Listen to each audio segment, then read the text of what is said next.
ভাইয়া, আমার প্রথম গল্পটা শুরু করছি। প্রথম গল্প আমার নানুবাড়ির এলাকার। আমার নানুবাড়ি হচ্ছে বরিশাল সদর উপজেলা। বরিশালের পার্শ্ববর্তী জেলা হচ্ছে ঝালকাঠি। আর ঝালকাঠি জেলার একটা পীরের দরগা হচ্ছে শর্ষিনা। তো সেই শর্ষিনাতে প্রতি বছর বিভিন্ন জেলা থেকে কাফেলা আসে 3 দিনব্যাপী মাহফিলের জন্য। ওখানে প্রতি বছর 3 দিনব্যাপী মাহফিল হয়। সো সেই অনুযায়ী আমাদের নানুবাড়ির যে গ্রাম, সেই গ্রাম থেকেও একটা কাফেলা যায়। প্রতিটা কাফেলাতেই প্রায় 30-40 জন মানুষ থাকে, তার মধ্যে একজন আমির থাকে। তো আজকের ঘটনাটা হচ্ছে সেই কাফেলা কেন্দ্রিক। দেখুন, আল্লাহ তাআলা যখন আমাদেরকে সৃষ্টি করেছেন তখন জিন এবং ইনসান এই দুইটা জাতিকেই সৃষ্টি করেছেন। আমাদের মানুষদের মধ্যে যেমন ভালো মানুষ আছে, তেমন জিনদের মধ্যেও ভালো জিন, দুষ্টু জিন এরকম আছে। তো কিছু কিছু জিনের স্বভাবই হচ্ছে তারা মানুষকে বিভিন্নভাবে বিরক্ত করে, ভয় দেখায়। এই স্বভাবটা তাদের মধ্যে থাকে।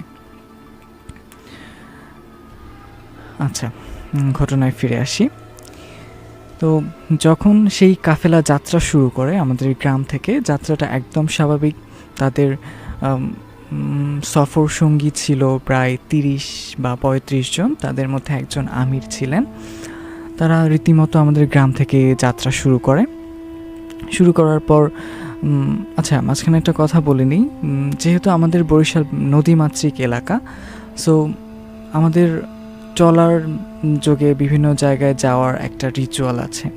তো যেহেতু একটা কাফেলা যেতে হলে তাদেরকে অনেক জিনিসপত্র নিয়ে যেতে হয়, বেডিং প্লাস রান্নার জিনিসপত্র, বাজার। সো তারা ডিসাইড করে যে তারা ট্রলারে করে যাবে। তো সেই অনুযায়ী তারা যাত্রা শুরু করে। তাদের ঠিকমতো যে পৌঁছানোর পরে 3 দিন ব্যাপী সেখানে মাহফিল হয়। মাহফিল শেষে তারা যখন যেদিন ফিরবে সেদিনে হচ্ছে তাদের মধ্যে থেকে একটা মানুষ মারা যায়। তো মারা যাওয়ার পরে সবাই একটু বিব্রত বোধ করে, একটু ভীত হয়ে যায় যে একটা মানুষ মারা গেল, তাদেরকে নিয়ে নদী পথে ফিরবো, এটা একটা রিস্কি একটা বিষয়। তো তাদের মধ্যে যে আমির থাকে সে বলে দেয় যে আমরা যেহেতু লাশ নিয়ে যাচ্ছি, নদী পথে যাব, আর আমাদের যেতে যেতে রাত হবে, তো আপনারা একটু সাবধানে থাকবেন। এবং যে হচ্ছে ট্রলারের মাঝিরা কিন্তু অনেক বিষয়ে অবগত থাকে যে একটা নদীতে কোন জায়গায় কী ধরনের বিপদ হতে পারে, বা কোন পথে গেলে সুবিধা হবে, কোন পথে অসুবিধা, সেই বিষয়গুলো কিন্তু মাঝিরা অবগত থাকে সব কিছুতে। তো মাঝিরা হচ্ছে যখন ট্রলার যাত্রা শুরু করে ফিরতি পথে, তখন মাঝি বলে দেয় যে আপনারা এই আমরা যাচ্ছি, আমাদের এই পথের মধ্যে যাই হয়ে যাক না কেন, আপনারা কোনো বিরক্ত করবেন না, আমরা আমাদের মতো করে চলে যাব। আপনারা যা কিছু দেখবেন, যা কিছু শুনবেন, চুপচাপ থাকবেন, নিজেদের মতো থাকবেন, কোনো বিষয়ে কোনো বিরক্ত করবেন না। ঠিক আছে, কাফেলা যাত্রা শুরু করে। ওনাদের যাত্রা শুরু করে হচ্ছে আসরের নামাজ পড়ে। এর মধ্যে বলে রাখি, ওই লাশটার কিন্তু কাফনও পরানো হয় না এবং গোসলও করানো হয় না। ঠিক আছে, এই যে আমাদের প্রতিটা ধর্মে মানুষ মারা যাওয়ার পরে তাকে সৎকার করা কিংবা শ্মশানে পোড়ানো, এগুলা যে রিচুয়াল আছে, এর পিছনে কিন্তু অনেক কারণ থাকে। ঠিক আছে, কোনো ধর্মে হচ্ছে কবরস্থ করে, কোনো ধর্মে পুড়িয়ে ফেলে, কিংবা কোনো ধর্মে জল সমাধি দেয় সমুদ্রে নিয়ে। এগুলোর পিছনেও কিন্তু অনেক কারণ থাকে। আচ্ছা, ঘটনায় ফিরে আসি। তো সেই লাশটার গোসলও করানো হয় না এবং কাফনও পরানো হয় না। সেই লাশটাকে নিয়ে তারা সেইভাবেই যাত্রা শুরু করে। তো আস্তে আস্তে অনেক রাত হয়ে যায়। তো ঝালকাঠি এবং বরিশালের মাঝখানে একটা জায়গা আছে, সেই জায়গাটার নাম হচ্ছে কালিজিরা। তো কালিজিরা জায়গাটায় 2টা নদী মিলিত হয়। একটা হচ্ছে কালিজিরা নদী, আরেকটা হচ্ছে আমাদের বরিশালের কীর্তনখোলা নদী।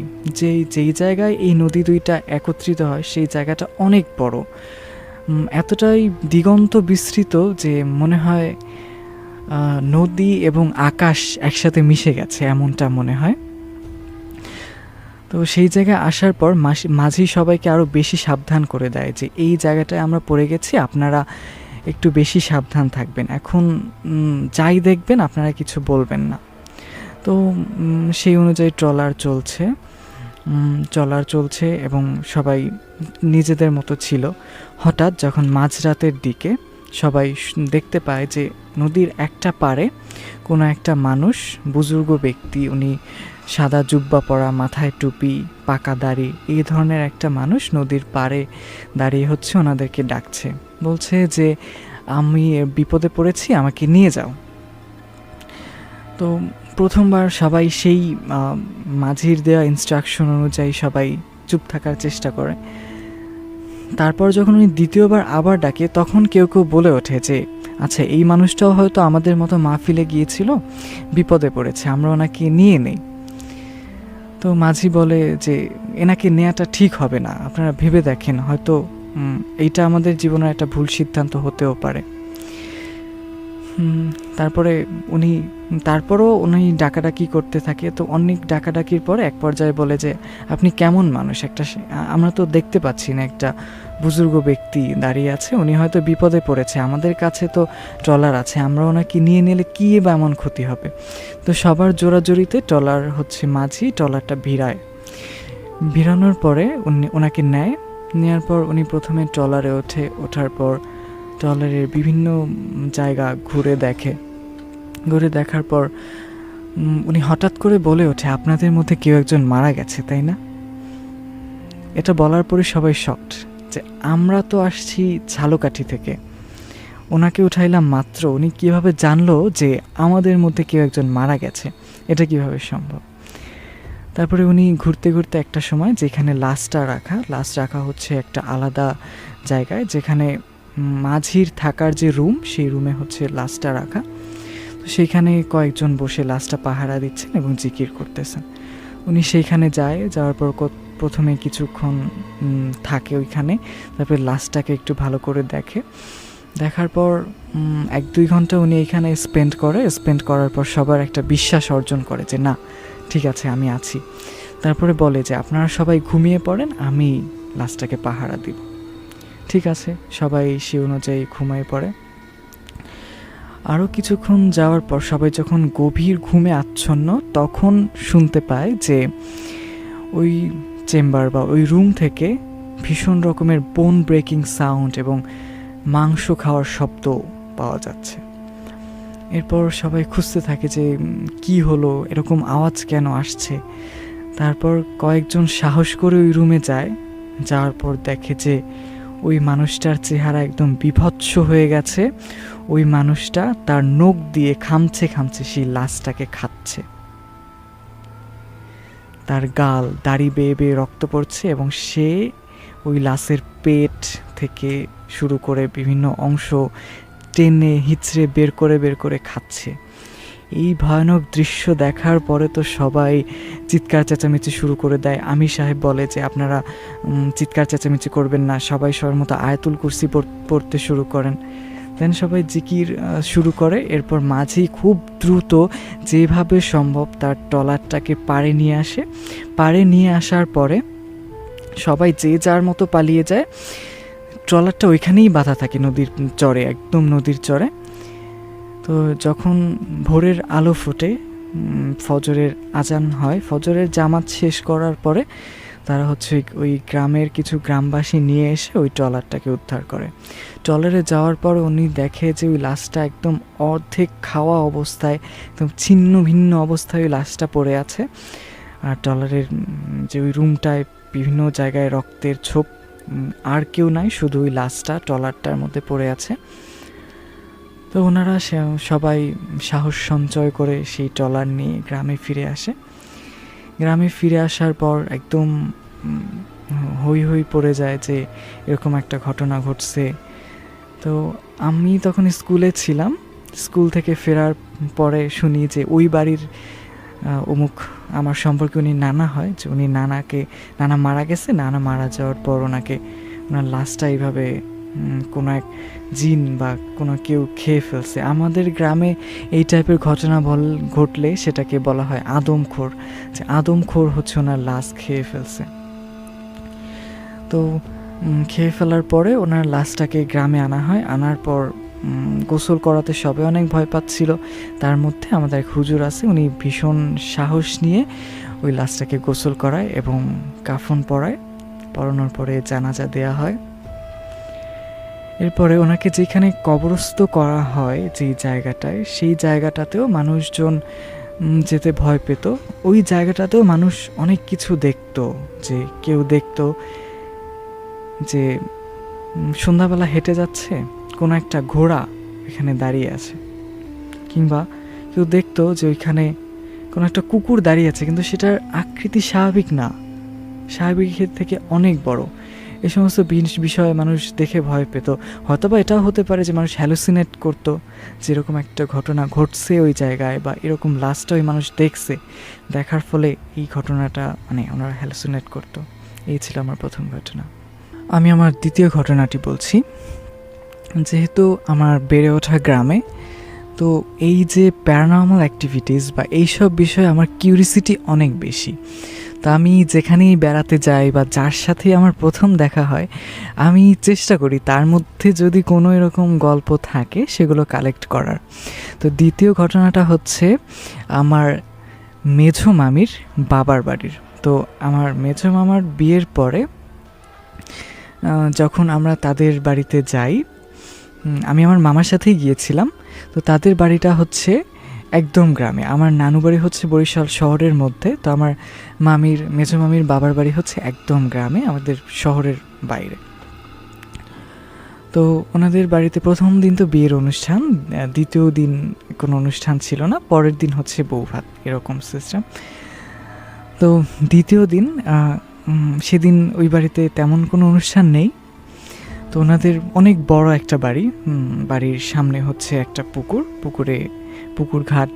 তো পুকুর ঘাটে আমার মামির যে ভাই তিনি এবং আরও কয়েকজন গেস্ট, তার মধ্যে আমার মামির বোনের একটা ছেলে ছিল, তারপরে আমার নানুর যে বাবা তিনি, এরকম 8-10 জন বসে বসে বিভিন্ন গল্প করছি। তার মধ্যে আমার মামির যে ভাই তিনি পেশায় হচ্ছে একজন ডোম। তো যখন জানতে পারলাম যে উনি একজন ডোম, তখন আমার মধ্যে একটা কিউরিসিটি কাজ করলো যে যারা লাশ কাটে তাদের সাথে তো অনেক মিস্টিরিয়াস ঘটনা ঘটে, অনেক প্যারানর্মাল অ্যাক্টিভিটিস তারা হচ্ছে দেখে। তো তার কাছ থেকে কোনো একটা গল্প কালেক্ট করতে পারি কিনা। তো গল্পের ফ্লোতে আমি বলে ফেললাম যে মামা, আপনি তো ডোম, কখনো এরকম কোনো ঘটনা ঘটেছে আপনার সাথে যে লাশ কাটতে গিয়েছেন, আপনি এই ঘটনার কারণে ভীষণ বেশি ভয় পেয়ে গেছেন? তখন উনি একটা হাসি দিল যে আচ্ছা, তুমি যেটা জিজ্ঞাসা করছো এটা আমাদের জীবনে তো অহরহ ঘটে, মানে আমরা এটাকে লাইফের একটা স্বাভাবিক অংশ হিসেবে নিয়েছি।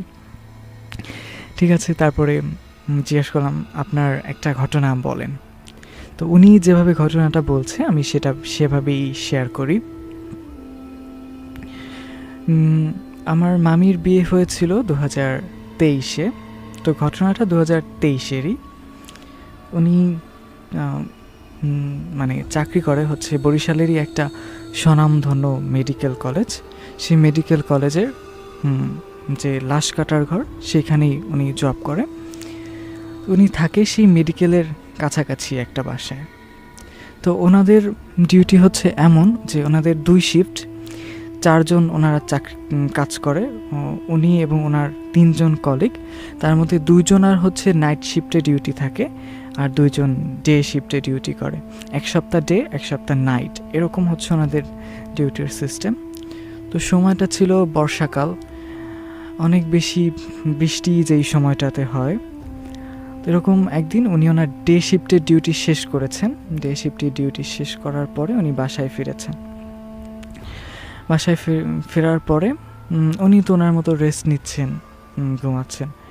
তো হঠাৎ যখন রাত 12টার বেশি, সেই সময় ওনার কাছে কল আসে যে এমার্জেন্সি কেস, একটা লাশ এসেছে, আর আমাদের যে নাইট শিফটের যেই 2 জন ডোম তারা আসতে পারেনি বৃষ্টির কারণে, তো আপনার বাসা যেহেতু কাছে আপনি চলে আসেন। তো উনি বাসা থেকে মানে উনি ভীষণ বিরক্ত যে আমি আমার ডে শিফটের ডিউটি পালন করলাম, এখন আবার নাইট শিফটেও ডিউটি করতে যাব, কি লাইফ, এটা নিয়ে অনেক বিরক্ত হয়ে উনি বাসা থেকে বের হয়। বের হওয়ার পর যেহেতু অনেক বেশি বৃষ্টি হচ্ছে বাইরে, উনি রিক্সা পাচ্ছে না, বাসায় সামনে ছাতা নিয়ে দাঁড়িয়ে আছে।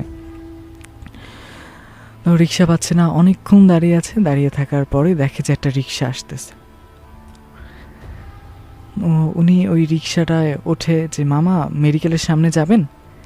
উনি কোনো কথা বলে না, উনি জাস্ট ওনাকে ইশারা করে ওঠেন, এইভাবে একটা ইশারা করে। ইশারা করার পরে জিজ্ঞাসা করে যে আপনি মেডিকেলে যাচ্ছেন, আপনার কি কোনো আত্মীয়স্বজন অসুস্থ নাকি, এত রাতে এই ঝড় জলের মধ্যে যাচ্ছেন? উনি বলে যে না, আমি মেডিকেলে জব করি। উনি ওনার পরিচয়টা দেয় নাই যে ডোম, কারণ ডোম বললে অনেকেই ঘাবড়ে যায়। তো উনি ওনাকে নিয়ে যাচ্ছে, তখন উনি বলে যে আপনি এত রাতে এইখানে দাঁড়িয়ে আছেন, এটা তো সময়টা তো ভালো না, এই বৃষ্টির মধ্যে আপনি যাবেন তাও মেডিকেলে, আপনি মানে আমি না আসলে আপনার তো ভীষণ বিপদ হয়ে যেত। ঠিক আছে, ওনারা দুইজন যাচ্ছে। যাওয়ার পরে উনি অনেক দূর চালিয়ে রিক্সা চালিয়ে যাচ্ছে। যার পর উনি যখন ভাড়া দিবে তখন দেখে যে ওনার কাছে খুচরা নাই, ওনার কাছে 1000 টাকার নোট, তো খুচরা নাই। তারপরে উনি যে এত রাতে খুচরা কই পাবে, তারপর ওনাকে দেওয়ার চেষ্টা করে যে না ঠিক আছে আপনি 1000 টাকাই নিয়ে যান, আপনি আমাকে এই সময় নিয়ে আসছেন। উনি বলে যে না, আমি আপনার 1000 টাকা নিব না। তারপর উনি ভাড়া না নিয়েই চলে যায়। ঠিক আছে, চলে যাওয়ার পর উনি আসার পর দেখে অ্যাম্বুলেন্স দাঁড়িয়ে আছে। তো অ্যাম্বুলেন্স থেকে লাশ কয়েকজন নিয়ে লাশটাকে ধরাধরি করে নিয়ে আসার পর উনি ওনার পোশাক পরিবর্তন করে ওনার যে ডিউটির পোশাক সেই পোশাক পরে নেয় এবং ওনার যেই জিনিসগুলো লাগবে লাশ কাটার জন্য সেগুলো কালেক্ট করার পরে উনি যখন ওনার রুমে প্রবেশ করে তখন দেখে যে একটা 25 কি 30 থেকে এমন বয়সে একটা যুবক বয়সে একটা ছেলের লাশ, যেই ছেলেটাকে মানে বোঝা যাচ্ছে যে এই মানুষটাকে খুন করা হয়েছে, মানে এমন বাজেভাবে খুন করা হয়েছে যে ওনার ফেসটা একদম থেতলে গেছে। যে ওনার ফেস বোঝা যাচ্ছে না যে এই মানুষটা আসলে কে। আচ্ছা, উনি ওনার যে ডিউটি সেটা পালন করা শুরু করে। প্রথমে উনি লাশটাকে খোলার পর ওনারে প্রথম যেই জায়গা থেকে উনি পোস্টমর্টম শুরু করে সেই জায়গা থেকে পোস্টমর্টম করতে থাকে। উনি দেখে যে এই মানুষটাকে এতটা মর্মান্তিকভাবে আঘাত করা হয়েছে যে কোনো জায়গায় আঁচড়, কোনো জায়গায় খামচি, কোনো জায়গায় কামড়, মনে হচ্ছে যে এই মানুষটাকে সত্যি কোনো অস্ত্র বা যন্ত্র দিয়ে আঘাত করা হয় না, এই মানুষটাকে কোনো নৃশংস জানোয়ার হয়তো খুবলে ছিঁড়ে খেয়েছে। ওনার কান ছিঁড়ে নিয়েছে, ওনার চোখ একদম গলে গেছে, ওনার নাক একদম বিশ্রী অবস্থায়, ওনার বিভিন্ন জায়গায় থাপ্পড়ের দাগ, আঁচড়ের দাগ, বিভিন্ন দাগ, এগুলো দেখে উনি ঘাবড়ে যায়। তারপর ওনার সাথে যে কলিগ ওনাকে ডাকে যে দেখো এই লাশটার এই বাজে অবস্থা। তখন উনি ডাক্তারকে রিপোর্ট করে, যে ডিউটি ডক্টর যে ছিলেন, যে এই মানুষটার এই বাজে অবস্থা। তারপরে ওনারা দুইজন মিলে কোনো রকমে পোস্টমর্টম রিপোর্ট তৈরি করে। পোস্টমর্টম রিপোর্টে ওনাদেরকে অনেক কিছু লিখতে হয়, যেমন নখের বিভিন্ন অংশ রাখতে হয়, যে নখে যে উনি তো খুন হয়েছে সেই খুনির কোনো মানে কোনো আলামত থাকে কিনা বা কোনো চুল বা কোনো কিছু পাওয়া যায় কিনা, এই অংশগুলো উনি কালেক্ট করে হচ্ছে পোস্টমর্টমটা করে। পোস্টমর্টম করার পরে যখন বাসায় ফিরে তখনই ওনার এই প্যারানর্মাল অ্যাক্টিভিটিসগুলো ওনার সাথে ঘটতে থাকে। যখন বাসায় আসে তখন আসার পর ওনার রুম একদম অন্ধকার ছিল। ওনার রুমে উনি একা থাকতেন, আর কেউ থাকতেন না। উনি আসার পর দেখে যে ওনার রুমটা কোনো একটা সুন্দর ফুলের গন্ধে ভরে গেছে, যে ওনার রুমে উনি এমন না যে উনি পারফিউম দিয়ে গেছে বা কিছু, এরকম কোনো ঘটনা ঘটে নাই। বন্ধ রুম, সেই বদ্ধ রুমের মধ্যে উনি দেখে যে ওনার রুমটা পারফিউমের গন্ধে বা কোনো একটা ফুলের গন্ধে পুরা রুমটা ভরে গেছে।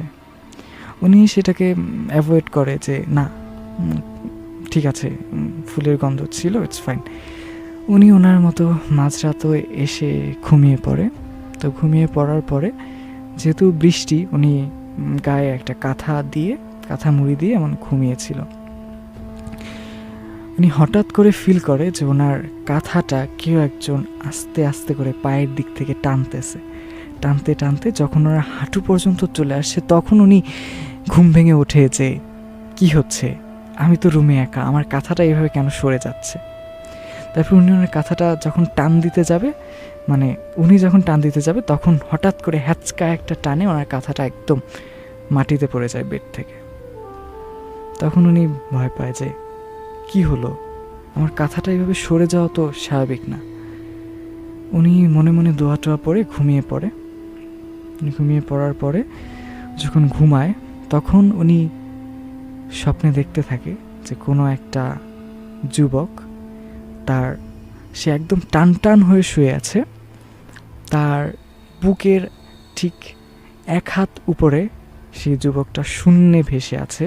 তার চেহারা বোঝা যাচ্ছে না, তার বডি অবয়বটা বোঝা যাচ্ছে যে একটা যুবকের অবয়ব, কিন্তু তার চেহারাটা একদম কালো, চেহারাটা অন্ধকারের মতো, ঘুটঘুটে অন্ধকারের মধ্যেও তার বডিটা বোঝা যাচ্ছে, কিন্তু চেহারাটা বোঝা যাচ্ছে না। সে হাওয়ায় ভেসে আছে। একটা মানুষ তার সম্মুখে এমন হাওয়ায় ভেসে আছে, সে স্বপ্নে দেখছে এই জিনিসটা। দেখার পর উনি অনেক চেষ্টা করে যে আমি চোখ খুলবো, ঘুমটা ভেঙে উঠবো, যে উনি দোয়া দুরুদ পড়ার চেষ্টা করে। উনি ওনার শক্তির সর্বোচ্চ চেষ্টা করে যখন আল্লাহ শব্দটা বলতে পারে, তখন ওনার ঘুম ভেঙে যায় এবং ঘুম ভেঙে উঠে দেখে যে ওনার রুমটা একদম স্বাভাবিক, আশেপাশে কিচ্ছু নেই। তো উনি মাঝরাতে উনি মনে করে যে না, আমার রুমে আমি যদি ঘুমাই এরকম ঘটনা আরও হয়তো ঘটতে পারে। ঠিক আছে, একটা সিগারেট ধরায়, ফোনে কোরআন শরীফের আয়াত বা রেকর্ড যেটা থাকে সেটা শুনতে থাকে। এইভাবেই উনি ওনার রাত পার করে দেয়। প্রথম দিন এরকম যায়, উনি ওনার ঘটনাটা কারোর সাথে শেয়ার করে না। একদিন যায়, 2 কি 1 দিন এরকম যায়। যাওয়ার পরে উনি আবার ওনার বাসায় স্বাভাবিক জীবনযাপন, ওনার ডে শিফটের ডিউটি শেষ করে রাতে যখন ঘুমাতে আসে, তখন দেখে যে ওনার বাসা 6 তলায়। ওনার যে জানালার গ্লাস, ওনার ছাদ, বিভিন্ন জায়গায় শূন্য থেকে ঢিল আসতেছে, বিভিন্ন ঢিল ছুটতেছে। উনি বুঝতে পারে না যে এই বিল্ডিংয়ে, এই শহরের মধ্যে এত জনবহুল একটা জায়গায় কে এরকম ঢিল ছুড়বে। হঠাৎ ঢিল ছুটতেছে, জানালায় এসে পড়তেছে। উনি ওনার যে ঢিলগুলো আসছে সেগুলো সে কালেক্ট করে রাখছে, যে এরকম ঢিল ছুটছে। আচ্ছা, সেদিন সেই ঘটনা যায়। এরপর উনি শেয়ার করতে শুরু করে যে ওনার কলিগ বা আশেপাশের যে মানুষ, যে বাড়িওয়ালা থাকে, তাদের কাছে শেয়ার করতে শুরু করে যে এরকম আমি একটা জিনিস দেখছি এবং ঢিল ছোড়া শুরু করছে। তারপরে সবাই বলে যে আচ্ছা, আমরা বিষয়টা দেখতেছি, আপনি এটা কোনো হুজুর বা কাউকে জানান।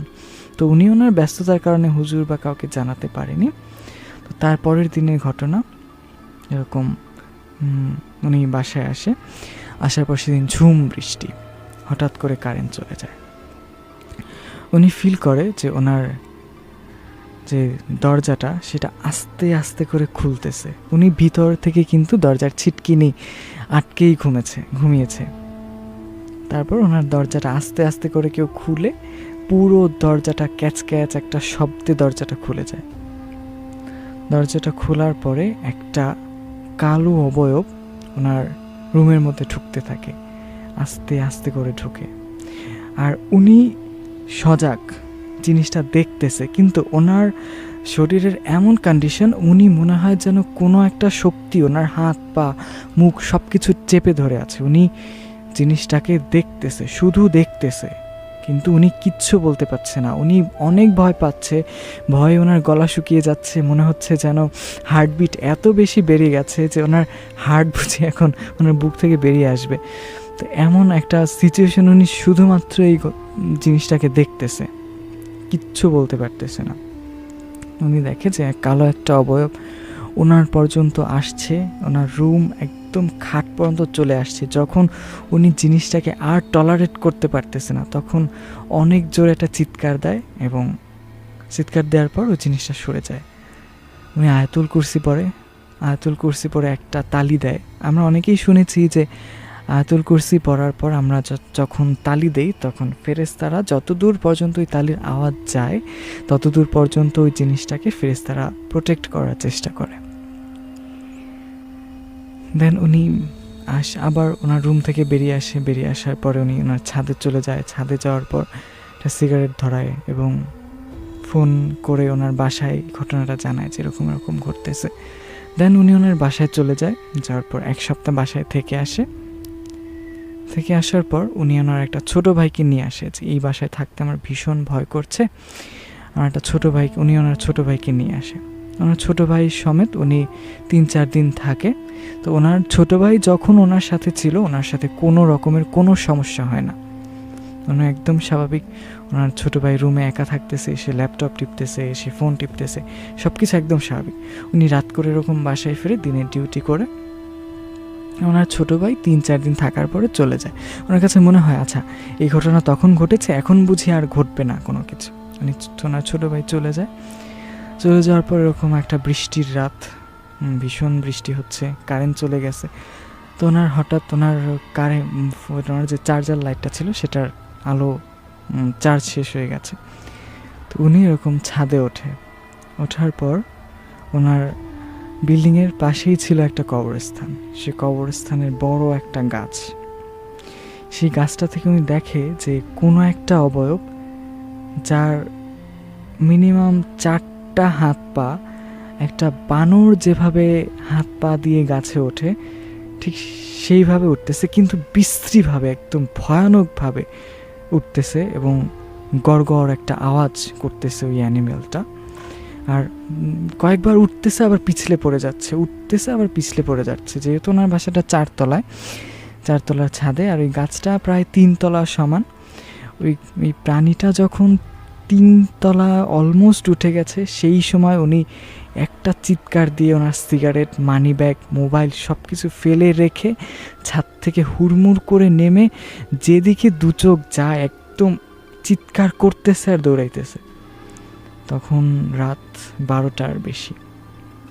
চিৎকার করতে করতে উনি একটা চায়ের দোকানে গিয়ে বসার পর উনি 1 গ্লাস পানি খায়, তারপর একটা সিগারেট নেওয়ার পর উনি চা বিক্রেতা যিনি ছিলেন উনি বুঝতে পারছে যে উনি হয়তো ভয় পাইছে কোনো কারণে। ওনাকে বসানোর পরে চা দেয়, সিগারেট দেয়, কিছুক্ষণ বসানোর পরে জিজ্ঞেস করে আপনার কী হয়েছে। উনি বলতে চায় না যে চা বিক্রেতাকে, কারণ ওনার সাথে কন্টিনিউয়াসলি এই জিনিসগুলো এইভাবে ঘটতেছে।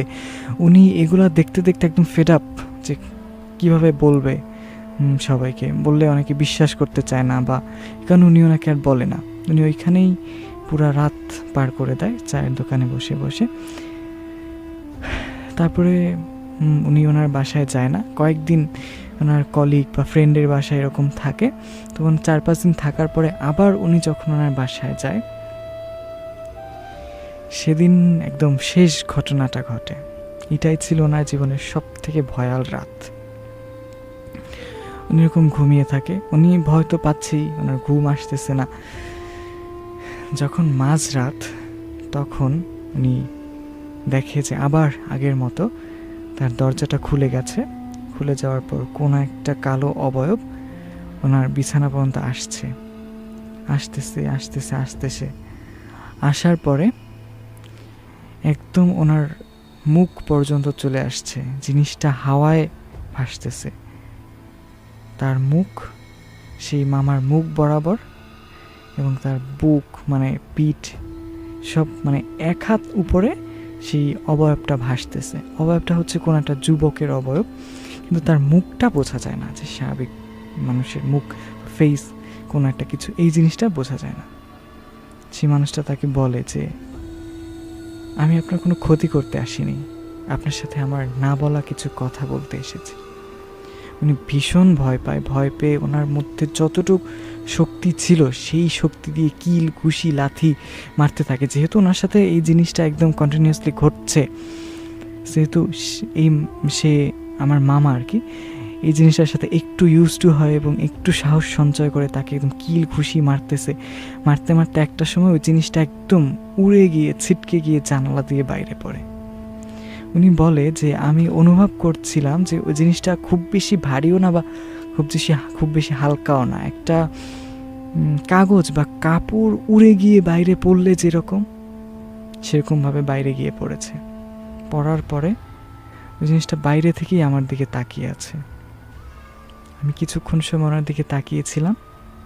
তাকিয়ে থাকার পরে আবার নিজের মতো, আমি তো ভয় পাচ্ছি, নিজের মতো দরজা খুলে এক দৌড়ে বাইরে চলে আসি। চলে আসার পর ওই বাসায় আর না, আমি এর একটা বিহিত করে তারপর ওই বাসায় ঢুকবো। তারপরে উনি ওনার গ্রামের বাড়িতে চলে আসে। গ্রামের বাড়িতে আসার পর একজন হুজুরকে এরকমভাবে পুরো ঘটনাটা বলে। তারপর বলে যে হুজুরকে নিয়ে উনি হচ্ছে ওই বাসায় আসে। আসার পরে হুজুর ঘরটাকে বন্ধক দেয় আর বলে যে আপনি সেদিন যেই লাশটাকে দেখেছিলেন বা তার সাথে হচ্ছে একটা ভালো জিন ছিল, সেই জিনটা এই মানুষটার সাথে ছিল। কোনো একটা খারাপ বা দুষ্ট জিন আপনি যেই মানুষটাকে পোস্টমর্টম করেছেন সেই মানুষটাকে কোনো কারণে মেরে ফেলেছে, অনেক বিশ্রীভাবে মেরে ফেলেছে। সেইটা হচ্ছে সেই দুষ্ট জিনটা আপনাকে জানাতে চেয়েছিল যে এই মানুষটার মৃত্যু স্বাভাবিক মৃত্যু ছিল না। কথাটা বলার জন্যই হয়তো আপনার কাছে এসেছিল। আমি ঘরটা বন্ধ করে দিলাম এবং আপনার শরীর বন্ধ করে দিলাম। এই ঘটনা আপনার সাথে আর কখনো ঘটবে না, কিন্তু আপনি একটু সাবধানে থাকবেন। এই ছিল আমার দ্বিতীয় ঘটনা। ভাইয়া, আমি আমার পরের ঘটনাটি বলছি। পরের ঘটনাটা ব্ল্যাক ম্যাজিক কেন্দ্রিক। এই ঘটনাটা আমার কালেক্ট করা, আমার মায়ের কাছ থেকে শোনা। এই ঘটনাটা অবশ্য অনেক পুরনো, আমার জন্মেরও আগের। তো এই ঘটনাটা হচ্ছে আমার মায়ের নানু বাড়ির। আমার মা যখন স্কুলে পড়তেন তখন উনি ওনার নানু বাড়িতেই ছিলেন, যেহেতু ওনার নানু বাড়ি থেকে স্কুলটা কাছে, তো উনি ওই বাড়িতেই থাকতেন। তো আমার মায়ের নানু বাড়ি হচ্ছে ওই গ্রামের মধ্যে বড় একটা বাড়ি, যেমন একটা সামনে মাঝখানে উঠোন, চারপাশে 10টার মতো ঘর, তো এরকম। তো ওনাদের পরিবারটাও অনেক সম্ভ্রান্ত একটা পরিবার ছিলেন। তো ঘটনাটা হচ্ছে আমার মায়ের যে বড় মামা তার সাথে ঘটে যাওয়া একটা ঘটনা। দেখবেন আমাদের গ্রাম অঞ্চলে বেদে সম্প্রদায় যারা, তারা কিন্তু আসে বিভিন্ন ওসিলায় যে আমার মেয়ের বিয়ে বা আমার অমুককে সাপে কেটেছে, এই জন্য আমাদেরকে একটু সাহায্য করুন, কিছু চাঁদা দিন। এই কারণে বেদে সম্প্রদায় যারা, ওনারা কিন্তু মাঝে মাঝেই গ্রামের বিভিন্ন বাড়িতে আসে। তো সেরকম ওই বাড়িতে একটা বেদে সম্প্রদায়দের একটা দল আসে। আসার পরে আমার যে মায়ের নানু বাড়ি, তাদের যে ঘর, সেই ঘরে ঢোকার পর আমার মায়ের যে সব থেকে ছোট মামা, তাকে দেখার পর বলতেছে যে আমার মায়ের যে নানু, তাকে বলতেছে যে আপনার এই ছেলেটা এত বেশি শুকনো, এই ছেলেটার না বাতাস লাগছে। যেহেতু মহিলা মানুষ, সে বিশ্বাস করছে যে বাতাস লাগছে, আচ্ছা কেন এরকম হচ্ছে। তারপর উনি বলে ও হয়তো অমুক দিন অমুক মঙ্গলবার কোন একটা ভাঙা কবরের মধ্যে প্রস্রাব করছে, সেই কারণে ওর হচ্ছে বাতাস লাগছে। বাতাস লাগার কারণে ও হচ্ছে এরকম এত শুকনা, সে আর মোটাসোটা হয় না বা বৃদ্ধি পায় না, এই কারণে এরকম হয়েছে। তারপরে বলে যে ওর যেই দোষটা লাগছে, এই বাতাসটা লাগছে, এটা হচ্ছে আমরা কাটাইতে পারবো। তো বলে যে কাটানোর জন্য কি লাগবে। তারপরে বলতেছে যে কাটানোর জন্য তো অনেক কিছু লাগবে, একটা পাট ভাঙা নতুন শাড়ি লাগবে, জানের বদলে জান দিতে হবে। তারপরে আমার মায়ের নানু জিজ্ঞেস করে যে জানের বদলে জান বলতে কি? তারপরে বলে একটা আস্ত খাসি দিতে হবে জীবিত। তারপরে বলতেছে খাসি তো এই মুহূর্তে জোগাড় করা সম্ভব না, আপনাদেরকে আমি একটা মোরগ দিতে পারি। তারপরে বলে মোরগ, আচ্ছা ঠিক আছে তাহলে মোরগ দিন, আর লাগবে হচ্ছে 1001 টাকা। ওই সময় 1000 টাকা কিন্তু অনেক, একজন গৃহিণীর কাছে 1000 টাকা অনেক বড় বিষয়। সে তার অল্প অল্প করে জমানো যে টাকা সেটাই সে দিতে রাজি হয়েছে। তো উনি যে বিদেশ সম্প্রদায়ের যে মহিলা ছিলেন, উনি এইসব জিনিসগুলা চাওয়ার পর এর মধ্যেই আমার আম্মুর যে বড় মামা তিনি বাড়িতে আসে।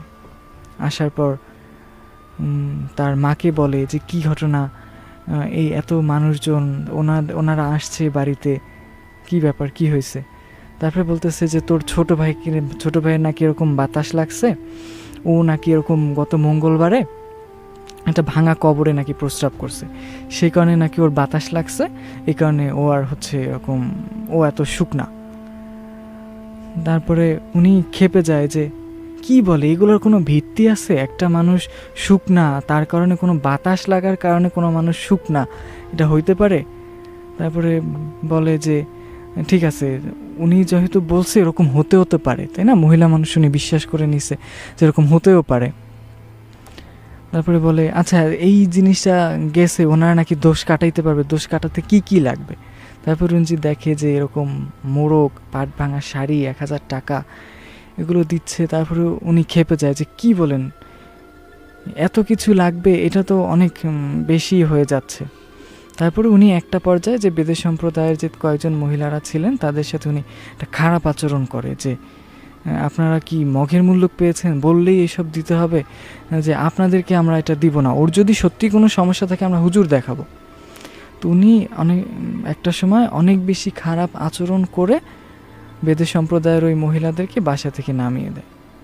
তারপর উনি যাওয়ার সময় বলে যায় যে তুই যে কাজটা করলি এটা কিন্তু ভালো করলি না, তোকে এই জন্য পস্তাতে হবে।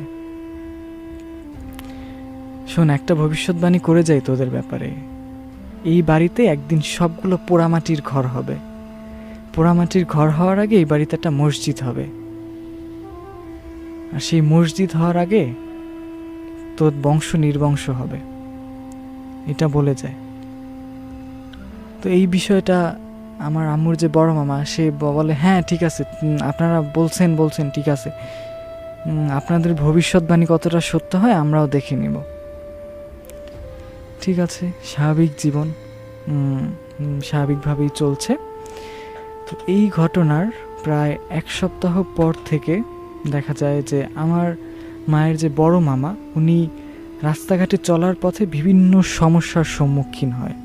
যেমন উনি রাত করে বাজার থেকে ফিরতেছে, ফেরার পথে উনি দেখে যে অনেক ঝাঁকে ঝাঁকে কুকুর দূরে দাঁড়িয়ে আছে, কিন্তু কুকুরের আকৃতিগুলো কুকুরের মতো না, মানে অনেক বড় আকৃতির, অনেক বেশি বড় বড় কুকুর ওনার দিকে আক্রমণ করতে এগিয়ে আসতেছে।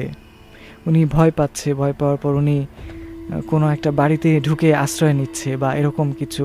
তো উনি যখন দেখে যে উনি রাত করে বাজার থেকে বাড়ি ফিরলে এরকম সমস্যা হয়, তো উনি আর একা বাড়ি ফিরতে সাহস করে না। উনি 2 জন বা 1 জন যখন ওনারা এক হচ্ছে তখন ওনারা উনি বাড়িতে ফিরে, এরকম কিছু। তারপর উনি মানে বিষয়টাকে স্বাভাবিকভাবেই নেয়, যেহেতু গ্রাম অঞ্চল এরকম কুকুর বা শেয়াল থাকতেই পারে। তো তারপর দিন যায়, তখন উনি ওনার বাড়িতে যখন উনি থাকে তখন ফিল করে যে কোনো একটা শক্তি, যে ওনার বাড়ির কাছে একটা তেঁতুল গাছ আছে, ওনাকে সেই জায়গায় ওনার নাম ধরে ডাকতেছে যে অমুক, তুমি এইখানে আসো বা এইখানে আসলে তুমি এই জিনিস পাবা, ওনাকে একটা প্রলোভন দেখায়।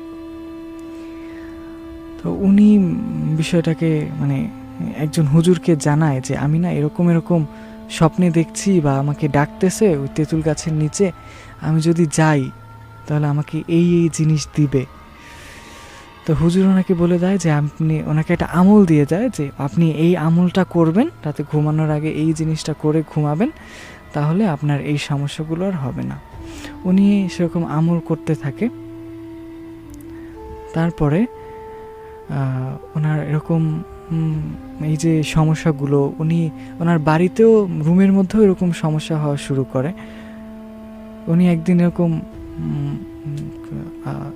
আছে গরুকে খাবার দেওয়ার জন্য খড় কেটে রাখছে, খড় স্তূপ করে রাখছে।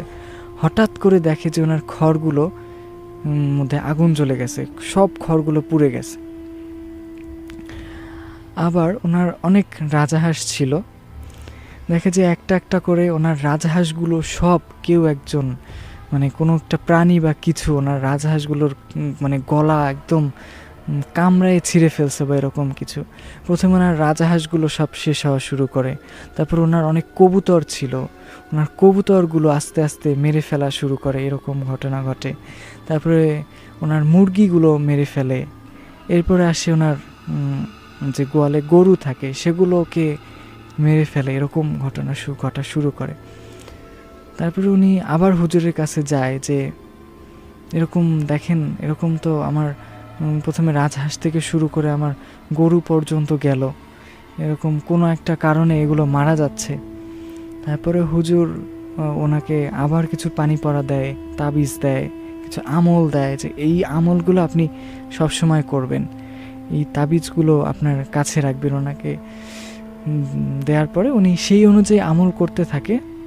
কিন্তু উনি যতক্ষণ আমল করে বা তাবিজ কাছে রাখে, যতক্ষণ ওনার পানি পড়া উনি কন্টিনিউয়াসলি খাচ্ছে, ততক্ষণ ওনার এই বিষয়গুলো একটু কম থাকে। যখনই ওই জিনিসগুলো সে বন্ধ করে দেয়, তখনই তার সাথে আবার খারাপ ঘটনা ঘটা শুরু করে। তারপরে এরকম কয়েক মাস যাওয়ার পরে সে অসুস্থ হওয়া শুরু করে। তার অনেক বেশি জ্বর থাকে, কন্টিনিউয়াসলি জ্বর থাকে। আবার ওনার একদম খাওয়া দাওয়া রুচি কমে যায়। সেই মানুষটা একদম একজন মানে স্বাভাবিক প্রাপ্তবয়স্ক মানুষ থেকে সেই মানুষটা একদম রোগা পাতলা শুকনো, মানে ওনার বডি স্ট্রাকচার অনেক বেশি ভাঙতে শুরু করে। তারপর উনি হুজুরকে জানায় যে আমি তো মানে এরকম হচ্ছে আমার সাথে। তো হুজুর ওনাকে নিয়ে ভাড়ে বসে যে আপনার কি সমস্যা আমি দেখব। তারপরে উনি খুঁজে পায় যে ওনাকে ব্ল্যাক ম্যাজিক করা হয়েছে, যে কোনো এক বিধবা নারীর সিঁদুর, হিন্দু মহিলার সিঁদুরের মাধ্যমে ওনাকে ব্ল্যাক ম্যাজিক করা হয়েছে। সেই ব্ল্যাক ম্যাজিকের কারণে ওনার প্রথমে এই যে হাঁস মুরগি গরু এগুলো মারা গেল, তারপর ওনার উপরে অ্যাটাক করেছে। যেহেতু উনি এই হুজুরের দ্বারস্থ হয়েছে, হুজুর ওনাকে বিভিন্ন আমল দিয়েছে, সেই আমলগুলোর কারণে উনি কিছুদিন ভালো ছিল, কিন্তু উনি যখনই আমলগুলো শেষ করে তখনই এই খারাপ জিনিসটা তাকে অ্যাটাক করে।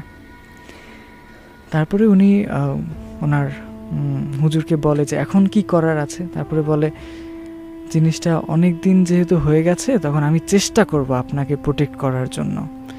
তারপরে বলে যে অমুক এরকম একটা তারিখ দেয়, যে সেই তারিখে আপনি কিছু কিছু জিনিস এক জায়গায় করে রাখবে। তার মধ্যে বলা হয় যে 3টা করি, তারপরে খাসির কলিজা, 2টা কবুতরের বাচ্চা, আর একটা মাটির কলস, আর একটা কুড়াল। এই জিনিসগুলো আপনি জোগাড় করে রাখবেন। আচ্ছা, উনি সেই জিনিসগুলো জোগাড় করে রাখার পর ওনারা সেই রাতে হুজুর ভাড়ে বসার পরে উনি সেই ব্ল্যাক ম্যাজিকের প্রভাবটা কাটানোর চেষ্টা করে। উনি হুজুরের যে পোষা জিন থাকে তাকে জিজ্ঞাসা করে যে ওনাকে যে ব্ল্যাক ম্যাজিকটা করা হয়েছে বা ওনাকে যে বানটা দেয়া হয়েছে সেটা কীভাবে কাটানো হবে। তারপরে বলে যে ওনার বাড়ির পিছনে যে 3টা আম গাছ আছে, সেই আম গাছে 3টা বড় বড় পেরেক মারা হয়েছে। সেই পেরেকগুলো প্রথমে তুলে ফেলতে হবে। তারও একটা নির্দিষ্ট নিয়ম বলে দেয় যে এই নিয়ম করার পরে আপনারা সেই পেরেকগুলো তুলে ফেলবেন এবং এই বাড়িটাকে বন্ধক দিবেন, এবং অমুক দিন বা একটা নির্দিষ্ট দিন বলে দেয় যে সেই অমুক দিনের আগে আপনি অমুক পুকুরে এই 2টা কবুতরের বাচ্চা জবাই করে ফেলে দিয়ে আসবেন। যদি এই কাজগুলো আপনারা করতে পারেন, তাহলে এই ব্ল্যাক ম্যাজিকের প্রভাব কাটানো সম্ভব। তারপরে হুজুর সেদিন চলে যায়। তারপরে ওনার সাথে এরকম খারাপ ঘটনা ঘটতে থাকে। উনি স্বপ্নে দেখে যে ওনাকে সেই তেঁতুল গাছের কাছে কোনো একটা শক্তি ডাকতেছে যে তুমি এই জায়গায় আসো, তাহলে তোমাকে এই সম্পদ দিব, এটা দিব, সেটা দিব। হুজুর ওনাকে বলে দেয় যে আপনি কোনোভাবেই যখন আপনাকে ডাকবে তখন আপনি যাবেন না, গেলে আপনার প্রাণ সংশয় আছে। তো উনি যায় না। তো উনি ওনার আমল বা বিভিন্ন জিনিসে অটল থাকে। তো সেই দিন চলে আসে। আসার পরে হুজুর ওনাকে নিয়মগুলো বলে দেয় যে আপনি এই নিয়ম করে সেই গজার লোহা বা সেই পেরেকগুলা হচ্ছে আপনি 3টা আম গাছ থেকেই তুলবেন। তোলার পর এই জায়গায় গিয়ে এই দোয়া পড়ে এই আমল করে সেই কবুতরের বাচ্চাগুলো জবাই করে পুকুরের মধ্যে ফেলে আসবেন। আর আপনি পিছনে ফিরে তাকাবেন না, একদমই পিছনে ফিরে তাকাবেন না। আপনি এই কবুতরের বাচ্চাগুলো ফেলে চলে আসবেন। তারপরে উনি সেই আমল করে। আমল করতে যাওয়ার সময় উনি অনেক বাধার সম্মুখীন হয়। ওনার বাড়ির সামনে একটা বড়ই গাছ ছিল। উনি যখন যায় চারিদিকে কিচ্ছু না, একদম শান্ত পরিবেশ। সেই মুহূর্তে একদম বড়ই গাছের মধ্যে মনে হয় যেন ঝড় তুফান উঠছে, এরকম পাতা টাতা বড়ই টড়ই একদম পড়ে একদম বাজে অবস্থা। উনি সেই ভয়ঙ্কর পরিস্থিতি দেখার পরেও উনি সেই জায়গায় যায়। সেই আম গাছের পেরেক তেনোটাই তুলতে উনি সম্মুখীন হয়।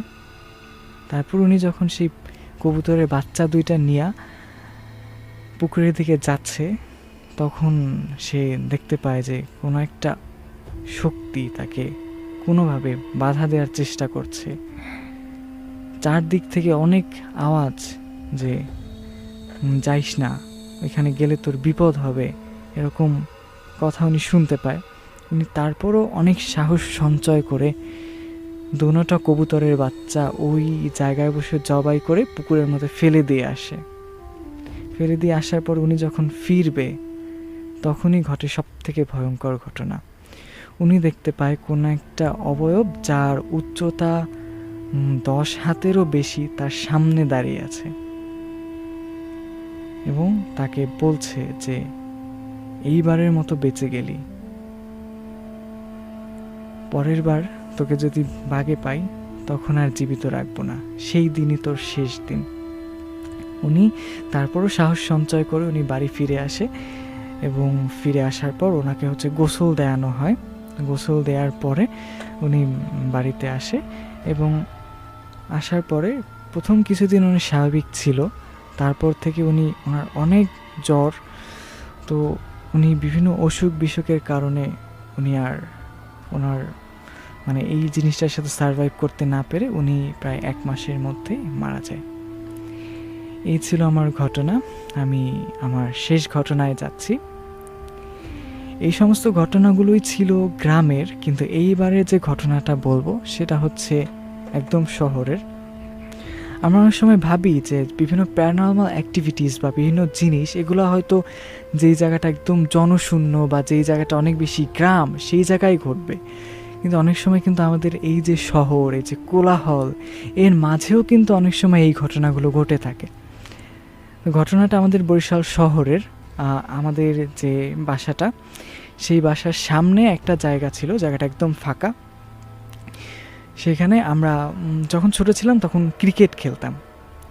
তো কোনো একটা ডেভেলপার কোম্পানি সেখানে একটা বিল্ডিং করে, বড় 10 তলা একটা বিল্ডিং। সেই বিল্ডিংটা অনেক হাইটেক একটা বিল্ডিং করার পরে ওনারা সেই বিল্ডিংয়ের ফ্ল্যাট হচ্ছে বিক্রি করে। তো একটা নতুন পরিবার, তাদের সদ্য বিয়ে হয়েছে এরকম একটা পরিবার একটা নতুন ফ্ল্যাট কেনে। তো যখন বিল্ডিংটা তৈরি করে তখনও ওই যে ডেভেলপার কোম্পানি ওনারা বিভিন্ন সমস্যার সম্মুখীন হয়। যখন রাতে কনস্ট্রাকশন সাইডে লেবাররা কাজ করতো তখনও ওনারা অনেক মানে বাচ্চাদের কান্নার আওয়াজ শুনতো। ওনারা সব থেকে বেশি যে জিনিসটা দেখতো যে কোনো একটা মেয়ে ছোট্ট একটা বাচ্চাকে কোলে নিয়ে বিভিন্ন ফ্লোরে, বিভিন্ন অন্ধকার জায়গায়, অন্ধকার ছাদের মধ্যে হাঁটতেছে। ওনারা এই জিনিসটা অনেক বেশি পরিমাণে দেখতো। আবার যারা ক্রিকেট খেলতে যাইতো তারাও দেখতো যে দেয়ালের উপরে বা কোনো জায়গায় কোনো একটা মেয়ে ছোট্ট একটা বাচ্চাকে কোলে নিয়ে বসে আছে। এই জিনিসটা ওনারা অনেক বেশি ফেস করতো। তো তখন বিল্ডিং তোলা হয়, বিল্ডিংয়ের প্রত্যেকটা ফ্ল্যাটেই প্রায় মানুষজন উঠে গেছে, অনেক মানুষ। তো একটা সময় ওই পরিবারের যে পুরুষ সদস্যরা ছিল উনি তো বাইরে থাকতো, অফিসে চাকরি করতো। তো যেই মহিলা উনি বাসায় থাকতেন, উনি এরকম এশার আজানের সময়, এশার আজান দেওয়ার পরে উনি উজু করতে চলে যায় যে নামাজ পড়বে। তো উনি ওয়াশরুমে যায়, ওয়াশরুম থেকে ফিরে আসার পরে উনি দেখে যে ওনার বেডরুমে, ওনার বেডে ওনার মতোই একটা মানুষ, ওনার মতোই একটা মেয়ে শুয়ে আছে। সেম ওনার কাপড়, ওনার স্ট্রাকচার ওনার মতোই কয়েকজন শুয়ে আছে। উনি দেখে ভয় পেয়ে যায় যে কে এই রুমে, কে আসলো, রুম তো বাইরে থেকে তালা দেয়া। তো উনি ওনাকে ডাকে যে কে তুমি, জোরেই ডাকে। তো ওই মানুষটা সম্পূর্ণ 360 ডিগ্রি ওনার মাথাটা ঘুরিয়ে ওনার দিকে তাকায়, আর তাকানোর পর ওনার চেহারাটা দেখতে পায় যে সেম ওনার চেহারা। ওই মেয়েটা এই জিনিসটা দেখে একদম ভয় পেয়ে যায়। ভয় পাওয়ার পরে উনি বাইরে চলে আসে, সবাইকে জানায় যে এরকম একটা ঘটনা ঘটছে, যে আমি আমার রুমে এরকম একটা জিনিস দেখতে পাইছি। দেখার পর উনি বলে যে ঠিক আছে, তুমি হয়তো হ্যালোসিনেশন করছো। তো ওনারা সিসি ক্যামেরা চেক করে যে ওনার বাসার ভিতরে কেউ ঢুকলো কি না বা কিছু একটা। ওনার সিসি ক্যামেরায় কিছুই দেখতে পায় না। তো উনি হ্যালোসিনেশন করেছে এইটা বলেই ওনারা ওই মেয়েটাকে সান্ত্বনা দেয়। দেওয়ার পর উনি ওরকম 3-4 দিন যায়। যাওয়ার পর উনি আবার এরকম বাজে বাজে স্বপ্ন দেখতে শুরু করে। দেখে যে ওনার রুমেই ওনার মতো একটা মেয়ে হেঁটে চলে বেড়াচ্ছে, ওনাকে বিভিন্নভাবে বিরক্ত করছে। ওনার মতো চেহারার একটা মেয়ে ওনাকে সবসময় বিরক্ত করছে কন্টিনিউয়াসলি। তারপর ওনারা হুজুরকে ডেকে আনে। ডেকে আনার পর ওই বাসাটা বন্ধক দেয়। বন্ধক দেওয়ার পর থেকে এনার এরকম আর কোনো ঘটনা ঘটে না। ধন্যবাদ সবাইকে ধৈর্য ধরে শোনার জন্য। এই ছিল আমার ঘটনা। ভাইয়া, আমি আমার প্রথম গল্পটি এখন আপনাদের সামনে শেয়ার করতে যাচ্ছি। আমার প্রথম গল্পটি আমি আমার এক ফ্রেন্ডের থেকে শুনেছি। তো আমার ফ্রেন্ডের বাড়ি কুড়িগ্রাম। তো সে কুড়িগ্রামে এক সময় ছিল যে সময়ে ওখানে অনেক জঙ্গল ছিল, অনেক ঝাড়ঝোপ ছিল। তো এখানকার একটা জঙ্গল ছিল যেখানে মানুষ বিকালবেলা হলে আর কি ওখানে যাইতে পারতো না। ওখানে গেলে হয়তো কোনো অশরীরী তাদেরকে কিছু করতো, আর যেও যাইতো সেও আর ফিরে আসার মতো হতো না। হয়তো সে অক্ষত থাকতো বা সে আহত থাকতো, এমনও কেউ আছে যারা মারা যেত। তো শহরে অঞ্চলের দুজন ছেলে, তারা দুজনই আর কি ওই গ্রামে যায়। গ্রামে যাওয়ার পর ওই গ্রামের যে প্রধান, তার থেকে এগুলো গল্পগুলো শোনে এবং তারা এটা বিশ্বাস করতে চায় না। তাদের এটা বিশ্বাস হয় না যে এই গ্রামে কিছু অশরীরী আছে, কেননা তারা জেনারেল শিক্ষিত ছিল।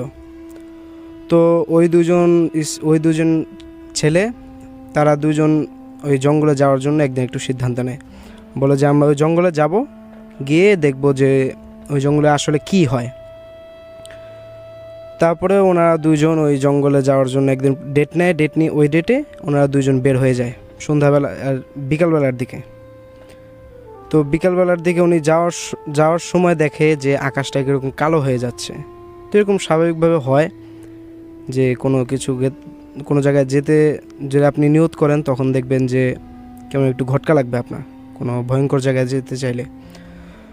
তো তারপর ওনারা দুইজন ওই জঙ্গলে যাওয়ার জন্য প্রস্তুতি নিয়ে জঙ্গলে যাওয়া শুরু করে। তখনই দেখে আকাশটা কীরকম কালো হয়ে আসছে। তারপর ওটা কোনো মেটার নেয় না, কারণ তখন বর্ষাকাল ছিল, হয়তো বৃষ্টি হবে, স্বাভাবিক এটা বৃষ্টি হওয়া। বর্ষাকালে ওয়েদারটা যেরকম থাকে ওরকমই ছিল, সেজন্য তারা কিছু মনে করেনি। তারপর ওরা দুইজনে জঙ্গলের দিকে রওনা দেয়। জঙ্গলের দিকে রওনা দেওয়ার পর জঙ্গলে প্রথমে প্রবেশ করার পর দেখে যে জঙ্গলটা একবারে নির্জন, ওখানে কিছু নেই, কোনো পশু পাখিও নেই, এমনকি ওখানে একটি পাখির ডাক পর্যন্ত নেই। গ্রামের জঙ্গলগুলোতে গেলে আমরা পাখির ডাক শুনতে পাই, কিচিরমিচির ডাক শুনতে পাই, কিন্তু ওখানে কিছুই নেই। তো এটা মেটার মনে করে না, কারণ জঙ্গলে পাখি নাও থাকতে পারে, হয়তো অন্য জায়গায় গিয়েছে বা খাবার সন্ধানে গিয়েছে। তারপরে তারা জঙ্গলটা একটু ঘুরে দেখার জন্য পরিকল্পনা করে যে আমরা একটু জঙ্গলটা পরিদর্শন করব, যে আমাদের এই রহস্যগুলো উদ্ঘাটন করতে হবে। তার পরবর্তী সময় ওনারা দুইজন ওই জঙ্গলে ঘোরাফেরা শুরু করে। জঙ্গলে ঘোরাফেরাকালীন তারা কিছুই দেখতে পায় না এবং তারা মনে করে যে এই জঙ্গলে আসলে কিছু নেই। তারা এটা ভেবে মনে করে আরেকটু ভিতরে যাওয়ার চেষ্টা করে, আর একটু ভিতরে গিয়ে তারা দেখে যে ওখানেও কিছু নেই। তো অবাক করা বিষয়, গ্রামের সকলের থেকে শুনেছে যে ওনারা নাকি বিকালের পর ওই জঙ্গলে যেতে পারতো না। তো তারা তো এসে কিছু দেখেনি, তো সেই বিষয়ে তারা তো এটা বিশ্বাস করতে চাচ্ছে না। পরবর্তী সময়ে তারা ওখান থেকে চলে আসার জন্য সিদ্ধান্ত নেয়। তখন তারা দেখে যে পিছনে কীরকম একটু শব্দ হচ্ছে, যেরকম কোনো কিছু হাঁটলে, কোনো জীবজন্তু হাঁটলে শব্দ হয় সেরকম শব্দ হচ্ছে। তো তারা কোনো ভয় পায় না, মনে করছে হয়তো যে শিয়াল টিয়াল হবে বা কোনো বন্য কুকুর হবে বা কোনো বন্য প্রাণী, যেটা কারণে ওখানে শব্দ হচ্ছে, হাঁটা চলার শব্দ হচ্ছে। তো তারা ওটা কোনো ম্যাটার মনে করে না, তারা আরও এগিয়ে যায় এবং বাড়ির দিকে ফেরার জন্য তারা প্রস্তুত হয়। তো তারা বাড়ির দিকে ফেরার সময় খেয়াল করে যে তাদের পিছনে কেউ একজন আসছে। তারা মনে করেছে বন্য কোনো প্রাণী হবে। এখন তাদের পরিকল্পনা একটু ভাঙছে যে কেন আমাদের পিছনে তারা আসবে, কেন বন্য কুকুর হলে তো আমাদের দিকে একটু সাইডে থাকবে, তো তারা কিসের জন্য আমাদের সামনে আসবে। তারপরে ওনারা দুজন একটু পিছনের দিকে তাকিয়ে দেখার চেষ্টা করে, কিছুই দেখতে পায় না। পিছনের দিকে সম্পূর্ণ ফাঁকা ছিল, পুরো জঙ্গল ফাঁকা ছিল।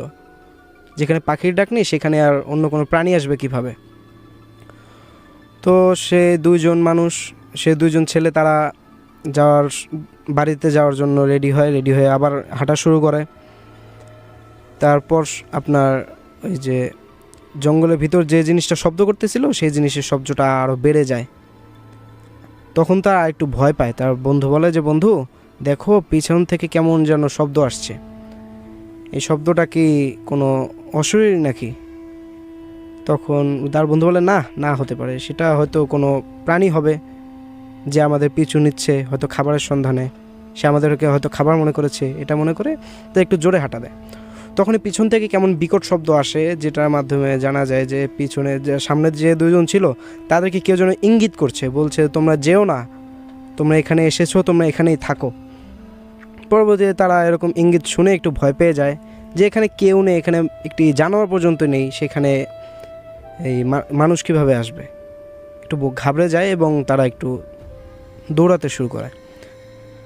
তো দৌড়াতে এক সময় হয় কি, প্রথম যে বন্ধু সে একটু খেয়াল করে দেখে যে তার বন্ধু তার সাথে নেই। তার বন্ধু যেহেতু তার সাথে নেই, তার একটা ভয় পাওয়ারই কথা। সে পিছন দিকে তাকিয়ে দেখে তার বন্ধু একটু স্লো হয়ে গেছে, সে আর হাঁটতে পারছে না এবং জঙ্গলের পথটা এতই দীর্ঘ হয়ে গেছে যে তাদের কাছে মনে হচ্ছে তারা যতটুকু পথ এসেছে তার থেকে 10 গুণ বেড়ে গেছে সে পথগুলো। তখন তারা দুইজন আর কি পিছনের জনকে দেখলো, সে সামনের জন দেখে একটু ঘাবড়ে গেল, বললো যে বন্ধু তাড়াতাড়ি আয়, নাহলে তো তোকে মনে হয় অশরীরী কিছু করে ফেলবে। পরবর্তীতে সে আবার দৌড়ানো শুরু করে। দৌড়াতে একসময় খেয়াল করে তার বন্ধুরা পায়ের শব্দ আসছে না, কেমন যেন একটা বিকট শব্দ আসছে। তখন সে পিছন থেকে খেয়াল করে, যেটা আর কি বলেছিল যে আমি যখন পিছন থেকে খেয়াল করি তখন দেখলাম যে একটি অশরীরী আমার বন্ধুর শরীরের উপরে শুয়ে আছে এবং তার যে জিহ্বা আছে সেটা আমার বন্ধুর মুখ দিয়ে ঢুকিয়ে দিচ্ছে এবং আমার বন্ধুর পেট ক্রমাগত ফুলে যাচ্ছে শুধু। আমি এটা দেখে আমি আর দাঁড়িয়ে থাকতে পারিনি, সেজন্য আমি ওখান থেকে চলে আসি। তো চলে আসার সময় সে তো অনেক ঘাবড়ে ছিল, সেই হিসেবে সে চোখ বন্ধ করে এক দৌড় দেয়, যে দৌড়ের কারণে সে হয়তো গ্রামের কোনো এক গাছ বা কোনো পিলারের সাথে এসে বাড়ি খায় এবং সে ওখানে অজ্ঞান হয়ে যায়। পরবর্তী প্রায় 2 দিন পর তার জ্ঞান ফেরে।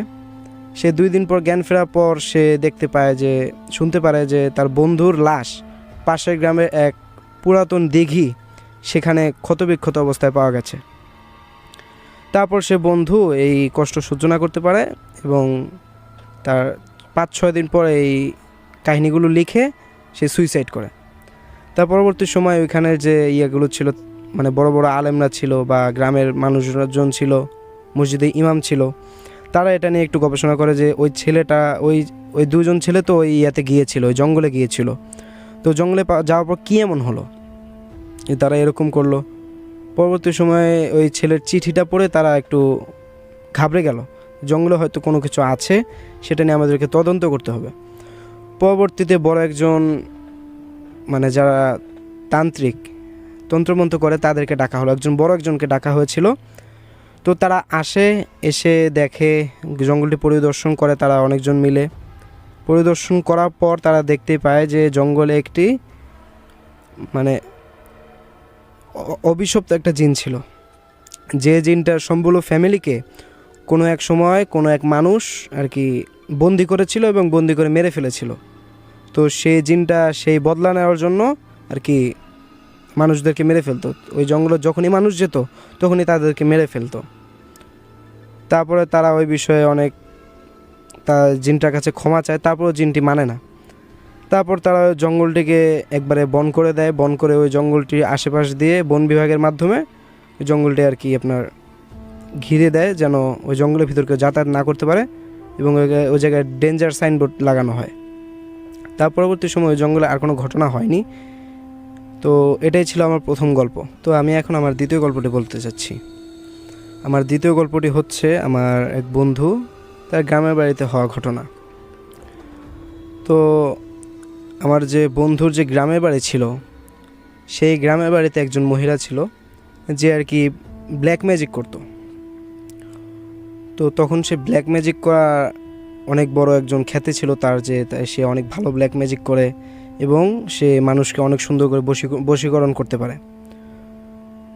তো তারপর একদিন একজন মহিলা তার কাছে এসে বলে যে আমার একটা কালো জাদু করা লাগবে, মানে আমার বৌমা আছে, সে আমাকে অনেক মারধর করে, সে আমাকে প্রতিদিন অনেক মারধর করে, অনেক নির্যাতন করে, যার কারণে আমি সেটা সহ্য করতে পারি না, এবং আমি আমার ওই বৌমার জন্য একটি করতে চাই, মানে কালো জাদু করতে চাই, যেন আমাকে সে যে কষ্টগুলো দিয়েছে সে কষ্টগুলো যেন সে পায়।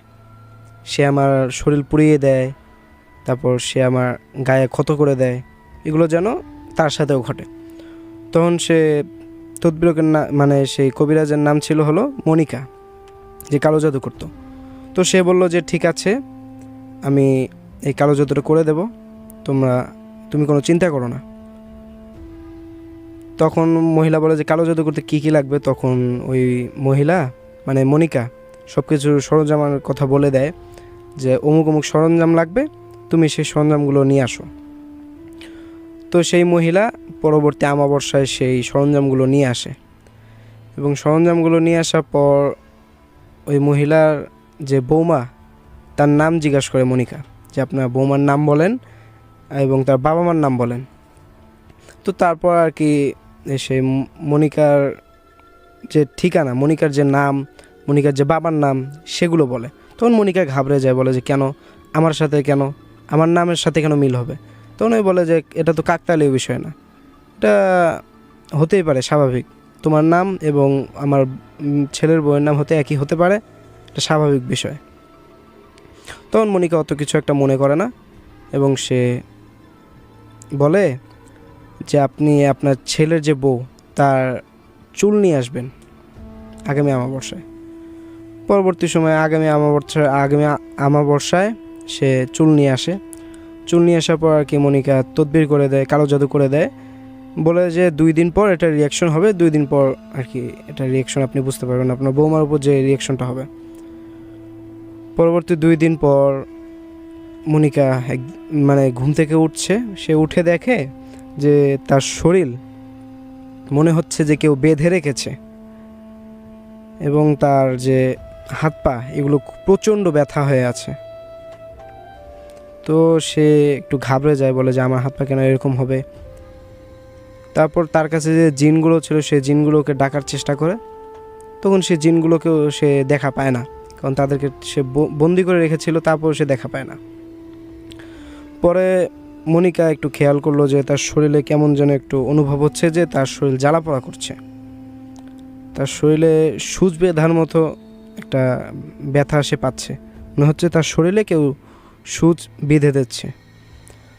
তো তারপর মনিকা অনেক যন্ত্রণা ভোগ করে একটু পরে তার অনেক তৃষ্ণা পাওয়ার কারণে সে চিল্লাতে থাকে ওই জায়গায়।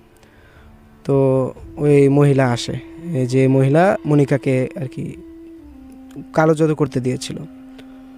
তো সে আসার পর মনিকাকে বলে যে তোমার কি পানি লাগবে? তখন মনিকা বলে হ্যাঁ, আমাকে পানি দাও, আমি পানি খাবো। তখন আর কি সে মহিলা মনিকাকে পানি এনে দেয়। তো পানি এনে দেওয়ার পর মনিকা পানিটি খেয়ে বলে যে তুমি কে, তুমি আমার সাথে এরকম কেন করলে? তখন সে মহিলা বলে যে আমি তোমার সাথে এরকম কেন করেছি সেটা তোমাকে আমি বলছি। আমার একটা মেয়ে ছিল যার নাম ছিল ফারজানা, তাকে তুমি একসময় কালো জাদু করেছিলে এবং তার সংসার ভেঙে দিয়েছিলে। সে আমার মেয়ে একজনের সাথে পালিয়ে গিয়ে বিয়ে করেছিল, তাকে তুমি, তার শাশুড়ি তাকে মেনে নেয়নি আর কি। তো তারপর আর কি তার শাশুড়ি মনিকাকে দিয়ে কালো জাদু করিয়েছিল, যার কারণে তার মেয়ে এরকমভাবেই মারা গিয়েছিল। পরবর্তীতে মানে যে ফারজানা মা ছিল সে অনেক ক্ষিপ্ত হয়েছিল। সে সব কিছু জানার পর যে তার মেয়েকে কালো জাদু করা হয়েছে, এগুলো জানার পর সে আর কি একজন বড় কবিরাজের কাছে গিয়েছিল এবং ওই কবিরাজ যা যা বলেছিল তা আর কি ফারজানা মা করেছিল। তারপর আর কি আপনার মনিকা সে বুঝতে পারে যে তার মৃত্যু ঘনিয়ে আসছে। তো মনিকা একটু ঘাবড়ে যায় এবং আর তার যন্ত্রণা আরও বেড়ে যায়। তারপরে মহিলা তাকে পানি টানি দিয়ে চলে যায়। পরবর্তী 2 দিন পর সে মহিলাটা আবার আসে, এসে দেখে যে মনিকার অবস্থা একেবারে মৃত্যুসজ্জা। তখন মহিলা বলে যে মনিকা, তোমাকে তো আমি এত সহজে মরতে দেব না, তোমার তো আরও শাস্তি ভোগ করতে হবে, তুমি আমার থেকে আরও শাস্তি পাবে। তখন সে মহিলা মনিকাকে আবার এসে জলখাবার দেয়। জলখাবার দিয়ে সে মনিকা বুঝতে পারে যে কালো জাদু করলে মানুষের সাথে কি হয়, মানুষের কেমন যন্ত্রণাটা লাগে। তো তার শরীর অনেক অসুস্থ হয়ে যায় এবং কিছুদিন পর সে মনিকা মারা যায়। তো এটা হচ্ছে একটা কালো জাদুকর আর কি, সে কালো জাদু করতো, তো তার শেষ পরিণতি আর কি। তো যারা কালো জাদু করে তারা তো আর শেষ পরিণতি তাদের ভালো হয় না, সেরকমই আমার এই গল্পটা ছিল। তো এটা হচ্ছে আমার দ্বিতীয় গল্প, আমি শেষ করলাম। আমি এখন আমার তৃতীয় গল্পটি বলতে চাচ্ছি। আমার তৃতীয় গল্প হলো আমার মাদ্রাসায় একজন হুজুর ছিল, তাকে নিয়ে। তো সে মুন্সিগঞ্জ অঞ্চলের একজন মুফতি ছিল, যে কিনা সবসময় মসজিদের ইমাম এবং খতিব ছিল ওখানের, যে সবসময় মানুষের কাউকে জিন ধরলে এবং কাউকে কোনো অশরীরী যদি হামলা করে তখন সে আর কি ওই জায়গায় যেত এবং গিয়ে ওগুলোকে মানে তাড়িয়ে দিত বা বন্দি করে নিত। তো একদিন সে জোহরের নামাজ পড়ে বের হবে, তখন একজন লোক আসছে, এসে বলে হুজুর আপনি একটু আমাদের বাড়িতে চলেন। তখন হুজুর বলে কেন, আমি আপনাদের বাড়িতে যাব? তো ওই যে লোক সে বলতেছে যে আমার একটা কাজ আছে, আপনি যদি আমার বাড়িতে যাইতেন তাহলে আমি একটু খুশি হতাম। তখন হুজুর তো অত একটা চিন্তা করে না, তারপরে ওই লোকের সাথে চলে যায় তার বাড়িতে। তার বাড়িতে যাওয়ার পর সে দেখতে পায় যে ওই বাড়িতে একজন ছেলে ছিল যার কিনা জিন ধরেছিল তাকে। সে মানে ইলিশ মাছ খেয়ে তার অবস্থা খারাপ হয়ে গিয়েছিল, তাকে পদ্মার পাড়ে পাওয়া গিয়েছিল, তার গাল দিয়ে কাটা বিঁধেছিল, যেটা দেখে হুজুর অনেকটা ঘাবড়ে যায় এবং বলে যে ওনার কী হয়েছে। তখন ওরা যাবতীয় ডিটেলস আর কি বলে যে আমার ভাই গতকাল সন্ধ্যায় অমুক জায়গায় গিয়েছিল মাছ মারতে, পরবর্তীতে আজ সকালে তাকে পাই এই অবস্থায়। তো তারপর আর কি হুজুর বলে যে আমি এই কাজ করতে পারবো না, আপনি অন্য কোনো কবিরাজ দেখেন বা অন্য কোনো তান্ত্রিককে ডেকে আনেন, কারণ আমি এত খারাপ জিনকে আমি ধরি না। তখন সে বলল যে হুজুর একটু চেষ্টা করেন না, আমার এই ভাইকে তো বাঁচাতে হবে, আপনি একটু বাঁচান আমার ভাইকে। তখন হুজুর একটু চিন্তা ভাবনা করে বললো যে আচ্ছা ঠিক আছে আমি বাঁচাবো, আপনি কিছু জিনিস নিয়ে আসেন, সেগুলোর মাধ্যমে আমি তাকে দেখি ছাড়াতে পারি কিনা। পরবর্তীতে সেই লোক যা যা আনতে বলে হুজুরে সব কিছু নিয়ে আসে। তো সব কিছু নিয়ে আসার পর সে হুজুরে আর কি তদবির করে, ওই লোকের কনিষ্ঠ আঙ্গুল চেপে ধরে তার উপর তদবির করে আর কি। সে তদবির করার পর আর কি জিনের নাম জিজ্ঞাসা করে যে জিনের নাম কি। তখন সে জিনের নাম বলতে চায় না। পরবর্তীতে হুজুর আবার তাকে জিজ্ঞাসা করে যে তোমার নাম কি বলো, না হলে তোমাকে শাস্তি দেব। পরবর্তীতে হুজুর একটা দোয়া পড়ে ফু মারে এবং সে কষ্ট ভোগ করতে না পেরে তার নাম বলে যে আমার নাম অমুক। এবং হুজুর জিজ্ঞাসা করে যে তুমি কোথা থেকে এসেছো, সে বলে আমি অমুক জায়গা থেকে এসেছি। তখন আর কি হুজুর বলে তুমি একে কেন ভর করেছো? তখন বলে আমি তার থেকে একটা মাছ চেয়েছিলাম, সে আমাকে সেই মাছটি দেয়নি, সে কারণে আমি তাকে ভর করেছি। তো জিনটি ছিল মূলত হিন্দু ধর্মের। মানুষের মধ্যে যেরকম ধর্ম বিভক্ত হয় সেরকম জিনদের মধ্যেও আছে, জিনেরা বিভিন্ন ধর্মের হয়। তো সেই জিনটি ছিল হিন্দু ধর্মের। তখন হুজুর বলল যে তুমি তাকে ছেড়ে চলে যাও। তখন জিনটি বলল না, আমি ছাড়বো কেন? তুমি আমার চেনো, আমি বড় একজন হিন্দু, মানে আমি জিনদের মধ্যে গুরু, হিন্দুদের গুরু। তো হুজুর বলল যে আচ্ছা ঠিক আছে, তুমি যাই হও না কেন সেটা সমস্যা নেই, আমি তোমাকে একটি দোয়া পরে ফু মারবো, যার কারণে তুমি জ্বলে পড়ে ছাই হয়ে যাবে। পরবর্তীতে সে জিন আবার একটু তেড়ামো শুরু করে, পরে আবার হুজুর একটু দোয়া পরে ফু মারে, যেটা কষ্ট সহ্য করতে না পারে সে জিনটা মানে বলে, প্রতিশ্রুতি দেয় যে আমি ওকে ছেড়ে দেব। তারপর আর কি ওই জিনটা তাকে ছেড়ে দেয় এবং হুজুর তাকে বোতলে বন্দি করে ফেলে। তো বোতলে বন্দি করলে জিনের আর কি তাও তাদের সাউন্ডটা বের করতে পারে, মানে আওয়াজ করতে পারে বোতল থেকে। তো হুজুর তার যে কামরা ছিল সে কামরায় রেখে দিয়েছিল। তারপর একদিন দেখে যে ও জিনটা ভিতরে চিল্লাচ্ছে এবং বলছে হুজুর আমাকে ছেড়ে দেন, আমার কখনো এই ভুল হবে না, আপনি যদি আমাকে ছেড়ে দেন তাহলে আমি এই মুন্সিগঞ্জ ছেড়ে চলে যাব, আমি আর কখনো কাউকে ডিস্টার্ব করব না, আমি এই মুন্সিগঞ্জের কাউকে ডিস্টার্ব করব না। তখন হুজুর আর কি ওখান থেকে চলে আসে, মানে ওই জিনটা আর কি ছেড়ে দেয় আর কি হুজুর।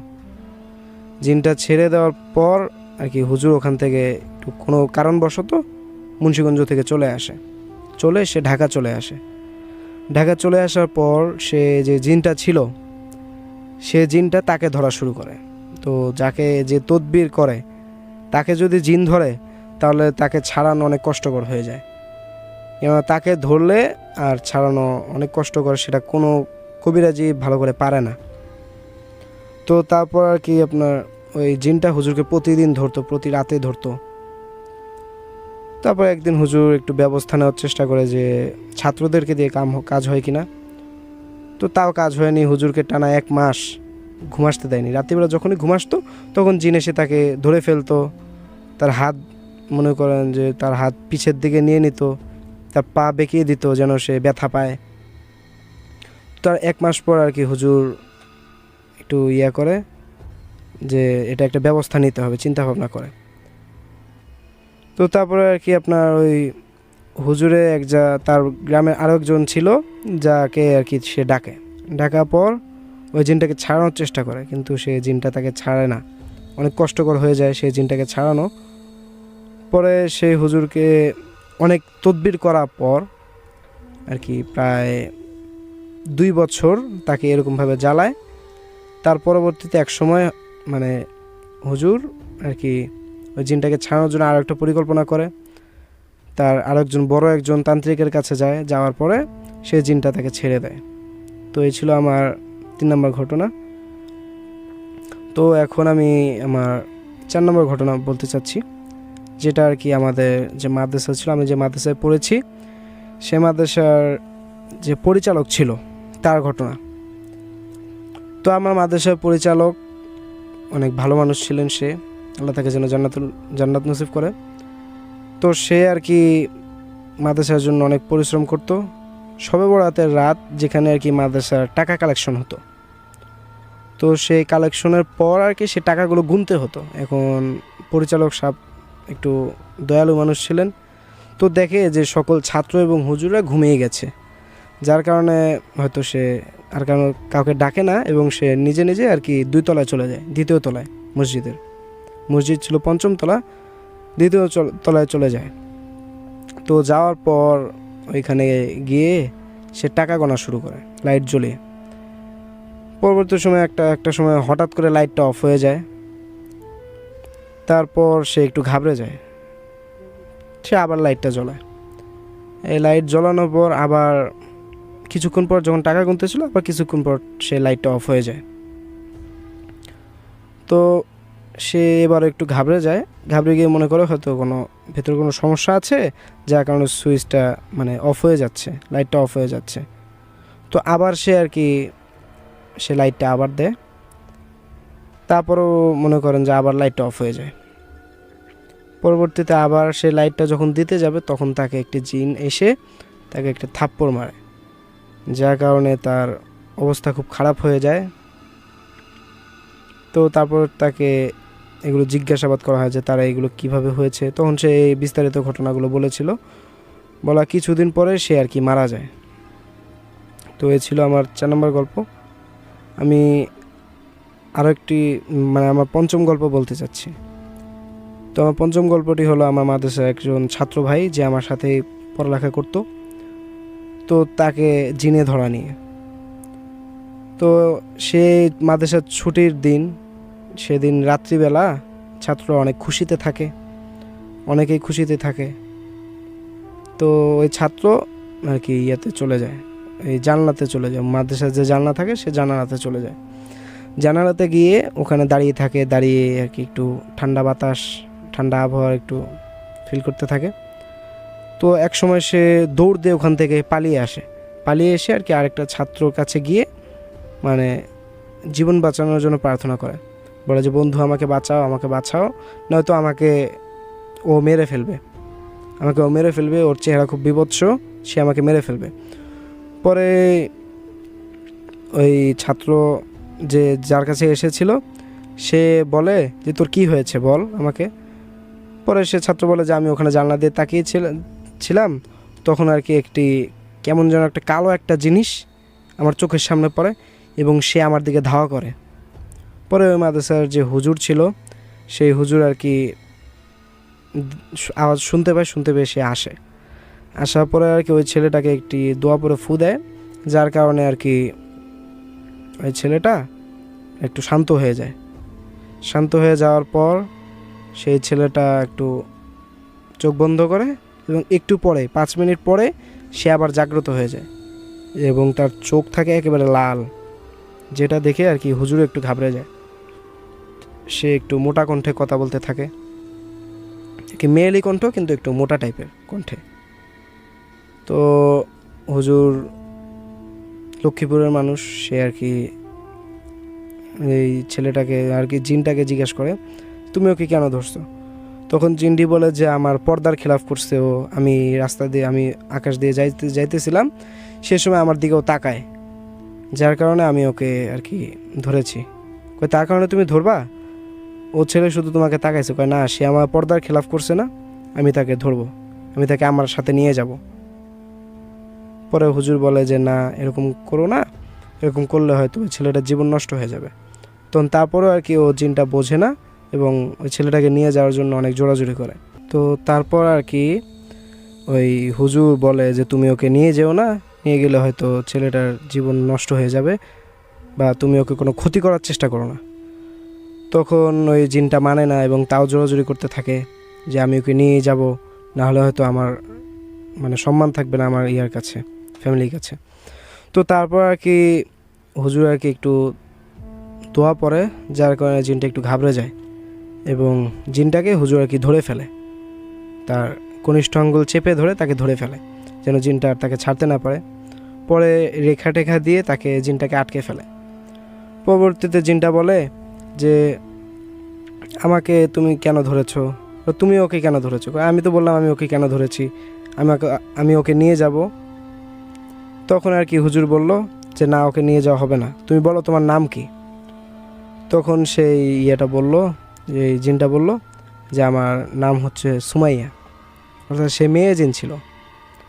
তো যখন হুজুর তার বয়স জিজ্ঞাসা করে তখন বলে আমার বয়স মাত্র হচ্ছে 800 বছর। তো জিনেরা স্বাভাবিকভাবে অনেক বছরে বেঁচে থাকে। তো এই এটা শোনার পর হুজুর আর কি বলে যে তুমি তাহলে এত বয়স্ক, তারপর তুমি ওই ছেলেটাকে কেন ধরেছ? তো বলে যে আমাকে ও দেখেছে, আমার খোলা মুখ দেখে ফেলেছে, আমার পর্দা খেলাফ হয়েছে না। তখন হুজুর বলে তুমি ওকে ছেড়ে চলে যাও, তার বিনিময়ে তোমাকে আমি কিছু দেবো, তুমি যদি কিছু চাও তবে আমি তোমাকে কিছু দিতে রাজি। পরবর্তীতে জিনটা বলে যে না আমার কিছু লাগবে না, আমি ওই ছেলেটাকে নিয়ে যাব। পরে তো হুজুর একটু রাগান্বিত হয় যে কেন তুমি ওকে নিয়ে যাবে, পরে হুজুর দোয়া পড়া শুরু করে। তো দোয়া পড়তে পড়তে এক সময় জিনটা আর কি ছেলেটা চোখ বন্ধ করে মাথা ঘুরে পড়ে যায়। তার একটু পর 5 থেকে 10 মিনিট পর আবার সে জেগে ওঠে এবং বলে যে হুজুর আমাকে ছেড়ে দাও, নয়তো আমিও ছেলেটাকে মেরে ফেলবো বা পরবর্তী সময়ে আমি ওকে এসে কোনো ক্ষতি করব। পরে হুজুর ছাত্রদেরকে বলে যে কোনো এক দোয়া পড়তে। তো ছাত্রও সে দোয়াগুলো পড়া শুরু করে। তো দোয়া পড়া শুরু করলে আর কি হুজুর ওই জিনটার উপর তদবির করে আর কি জিনটাকে ছেড়ে দেয়, মানে ছাড়তে বলে। তো জিনটা তখন অনেক ঘাবড়ে যায় এবং সে অনেক ভীত হয়ে বলে যে আচ্ছা আমি ওকে ছেড়ে দেবো, তার বিনিময়ে তুমি আমাকে অমুক একটা জিনিস দাও। পরে আর কি হুজুর কোনো একটা জিনিস সে যেটা চায় সেটার ব্যবস্থা করে তাকে দেয়, যার কারণে হুজুর ওই ছেলেটাকে মসজিদের 2য় তলায় নিয়ে যাওয়ার পর তাকে এক জানলার সামনে দাঁড় করিয়ে তার উপর আর কি তদবির করে এবং সেই জিনটা তাকে ছেড়ে চলে যায়। তো তারপর থেকে ওই জিনটা আর ওই ছেলেটাকে কোনো ক্ষতি করেনি। তো এই ছিল আমার শেষ ঘটনা। অনেক অনেক ধন্যবাদ আপনাকে। শুনছিলাম আমাদের দ্বিতীয় অতিথির কাছ থেকে বেশ কিছু ভয়ানক অভিজ্ঞতার কথা। ধন্যবাদ আমাকে। আমি প্রথম ঘটনাটি এখন বলতে যাচ্ছি। এই ঘটনাটি হচ্ছে আমাদের গ্রামের বাড়ির ঘটনা। আমাদের গ্রামের বাড়ি হচ্ছে ময়মনসিংহের ফুলবাড়িয়াতে। আমাদের বাসার একটি ঘটনা। 2015 সালে আমরা একটি বাসা কিনি, যেটি ছিল হিন্দু বাড়ি। তো হিন্দু বাড়ি আবার ওই এলাকাটা একটু খারাপ নাম ছিল, যেমনটি ছিল ওইটার নামটা বলতো বালুরচর বলতো। ওই বালুরচরের ঘটনা এমন ছিল, মানুষের কাছ থেকে শুনেছি যে মানুষ হাইটে যেতে পারতো না। হাইটে গেলে মানুষের মানে বাতাস লেগে হয় পা খোঁড়া হয়ে যেত বা মানুষ এক পর্যায়ে মারা যেত, এরকম পরিস্থিতি ছিল। তো এখন সেই নেই, এখন অনেকটা উন্নত হয়েছে। কিন্তু তখন ছিল যে তখন মানুষের ঘনবসতি কম ছিল। তো আমরা ওই হিন্দু বাড়িটা কেনার পরে 2015 সালে আমরা সেখান থেকে ঢাকায় এসে পড়ি ভাড়া দিয়ে। তো আমরা যখন বাড়িতে যাই, ভাড়াটিয়ারা আমাদের মাঝে মাঝে বলতো যে কে যেন ওই যে পুরনো কলটা চাপছে, মানে কল চাপার শব্দ এরকম তারা পেত, বা আবার টিনে কে যেন ঢিল মারছে, আবার এরকম পেত যে কে যেন দরজায় টুকা দিচ্ছে, এরকম শব্দ পেত। মাঝে মাঝে তারা ভয় পেত। এরকম একদিন আমাদের চাচাতো ভাই আমাদের বাসায় থাকতে যায়, তো সেও এরকম ঘটনার সম্মুখীন হয়। এরপরে এরকম ঘটনা আমরা প্রায়ই শুনতাম ভাড়াটিয়াদের কাছ থেকে। এরপরে যখন আমরা 2018 সালে 3 মাসের জন্য একটা কাজে বাড়িতে গেলাম, তখন আমাদের সাথে ঘটনাটি ঘটে। আমি তখন বেশ ছোট। তখন একটি রাতের ঘটনা, বাসায় আমার আম্মু, আমার ছোটো ভাই আর আমি আর আমার নানু ছিলাম, আর আমার বাবা ছিল ঢাকায়। তো সেদিনকার রাত্রে যেটা ঘটলো, রাত আনুমানিক 3টা বাজে, আমরা ঘুমিয়ে পড়ছি। তো আম্মু দেখেছে জিনিসটা, একটি বিড়াল, কালো বিড়াল বাইরের থেকে মেউ মেউ করতেছে। তো আম্মু শব্দটি শুনতে পেরে, আমাদের ঘর আবার টিনের ছিল তখন, সেই জন্য আম্মু করতে যায়, টিনের ফাঁক দিয়ে তাকায় আর কি, তাকায় দেখে এক কালো গুটগুটে বিড়াল এটি করছে, ওদিক দিয়ে চলাফেরা করতেছে। তো আম্মু এক পর্যায়ে যেটা করলো, বুঝতে পারছে একটা প্যারানর্মাল জিনিস, তাই আম্মু দোয়া কালাম পড়তে লাগলো। আম্মু এমনি তো খুব সাহসের সাথে ভয় না পেয়ে যেটা করলো, দোয়া কালাম পড়া শুরু করলো। তো সেখান থেকে যখন আম্মু বিছানায় শুলো, এই মুহূর্তে মানে টিনের চালের উপর যদি একটা বিড়াল থাকে কেমন সাউন্ড হবে, আর যদি ভারী কিছু অনেক জোরে জোরে আঘাত করে টিনের চালের উপর, তাহলে কেমন অনুভূতিটা হবে, সেরকম অনুভূতিটাই আম্মু ফিল করছিল সেই মুহূর্তে। তখন আম্মু দোয়া কালাম পড়তে লাগে। তখন আবার নানু ছিল আমার, অন্য রুমে ছিল। নানু খুব ভয় পাচ্ছিল। নানু তো আমাদের কাছে, আম্মুর কাছে বলতেছিল যে আমার উপর যেন টিনের বেড়া ফেলে দিচ্ছে, এরকম পরিস্থিতি। তখন আম্মু যেটা করলো, তখন আর ফোন টোন না দিয়ে কাউকে দোয়া কালাম পড়লো। তো কিছুক্ষণ পর জিনিসটা স্বাভাবিক হয়। তারপরে সেখান থেকে আমরা আবারও ঢাকায় আসি। এরপরে যখন 2020 সালে আমরা যাই গ্রামের, আবারও যখন বাড়িতে যাই, তখন আমরা 2-3 বছর 4 বছর আমরা থাকি গ্রামের বাড়িতে। তো তখন আরও কিছু ঘটনা ঘটে। যেমন আম্মু একদিন মাঝে মাঝে শুনতো যে কল চাপার আওয়াজ, রাত 3টা-4টার সময় কল চাপতো, কে জানি এসে কল চাপতো।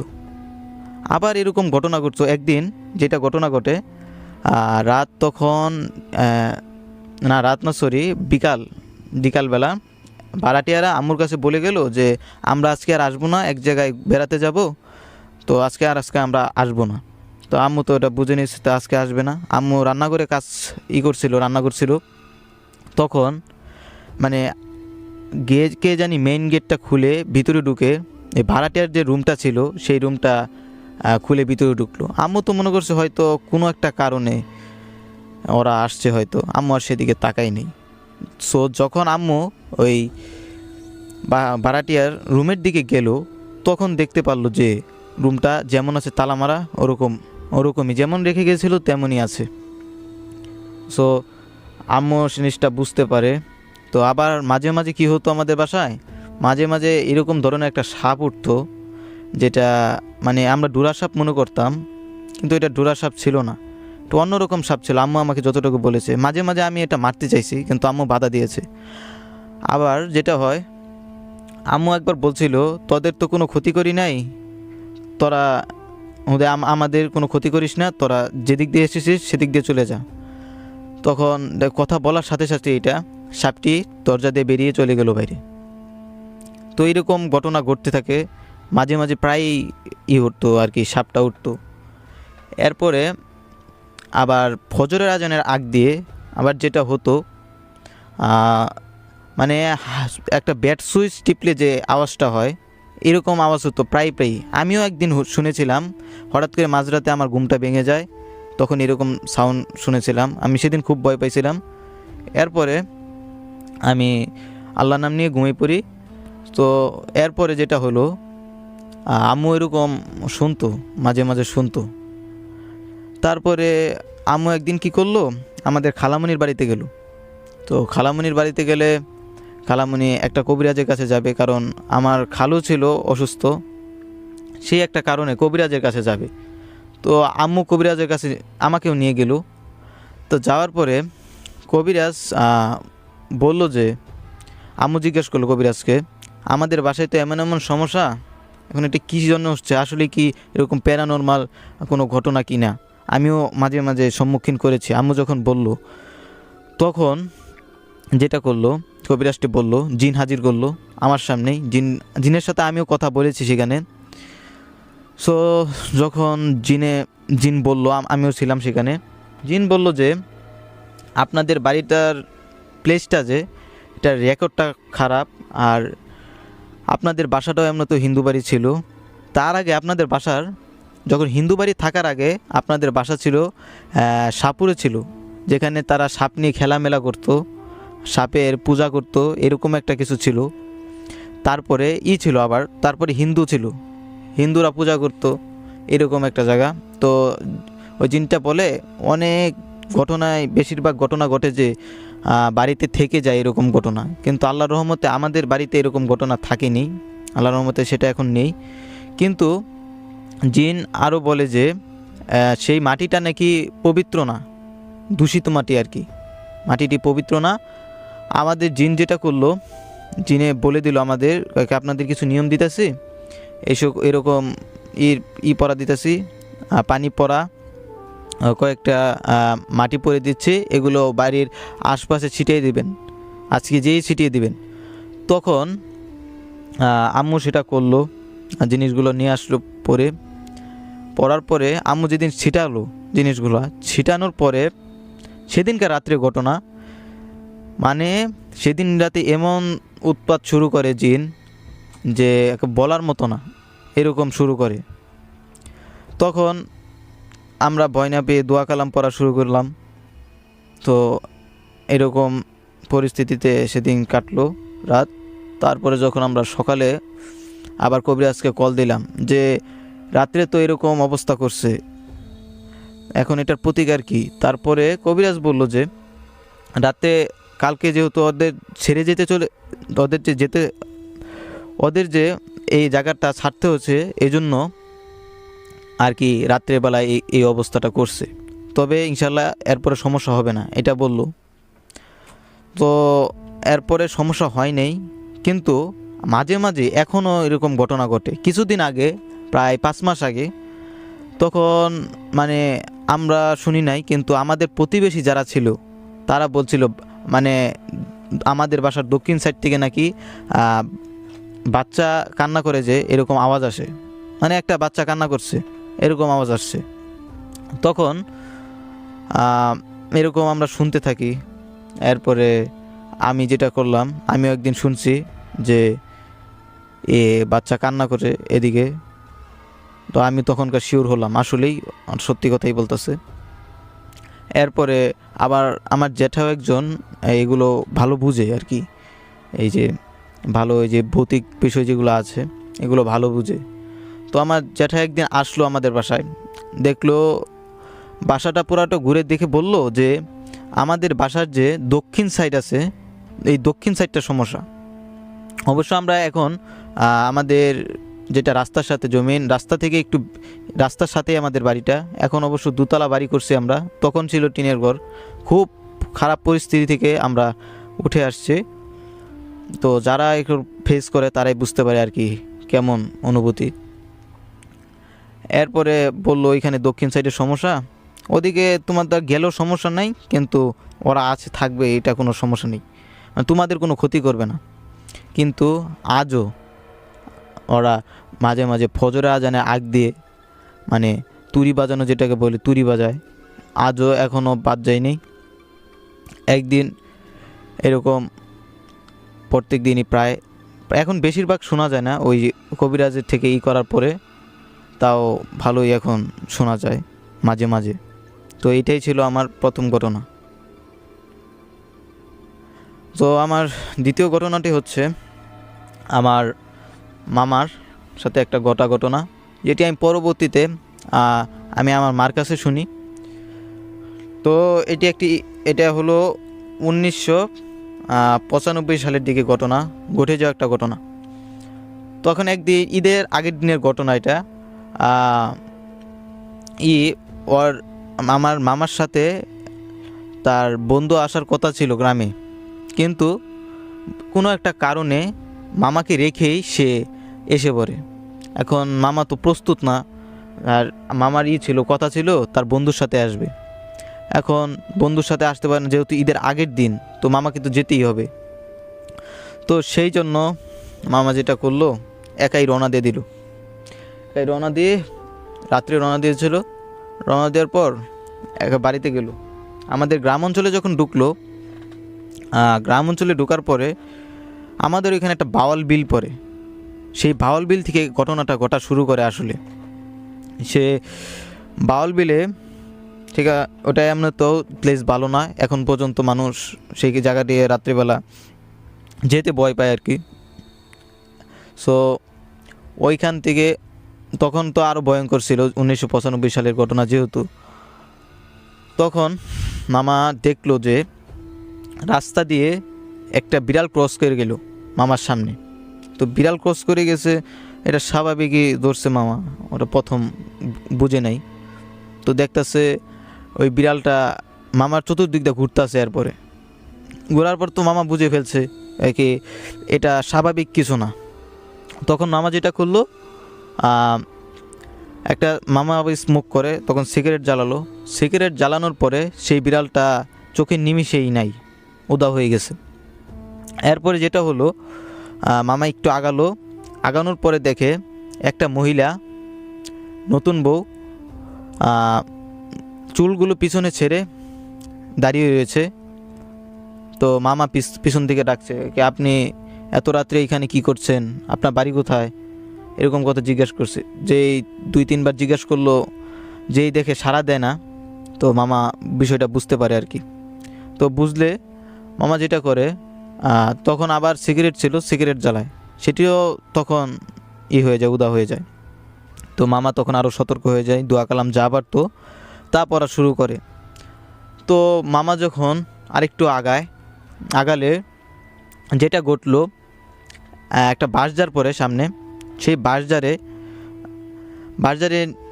ক্রস করবে, তখন দেখে একটা বাঁশ নিচু হয়ে পড়ে রয়েছে। তো মামা তো এটা জানা আছে যে বাঁশ নিচু হয়ে পড়ে রয়েছে, এখন যদি বাঁশের উপর দিয়ে ক্রস করে যাই তাহলে আমার ক্ষতি হতে পারে এটা। তো তখন মামা কি করলো, সেখান দিয়ে না যেয়ে নিচ দিয়ে ঘুরে গেল। তো ঘুরে গেলে তখন ধান কাটা ছিল, তো তখন ধান ক্ষেত দিয়ে যাচ্ছিল, যেতে যেতে দেখে 200-300 শিয়াল মামাকে চতুর্দিক দিয়ে ঘিরে ধরছে। এখন মামা তো খুব ভয় পেয়ে গেছে, এখন কি করবে বুঝতেছে না তখন সেই মুহূর্তে।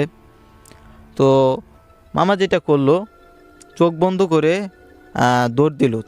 দৌড় দিছে। এখন উষ্টা খেয়ে কোথায় জানি পড়ছে, তো গড়াতে যায় দেখে রাস্তার পাশে সে পড়ে রয়েছে। তো পড়ে থাকলে তারপর আস্তে আস্তে তার চোখটি খুলে উঠে হাঁটতে লাগে। তো হাঁটতে হাঁটতে একটা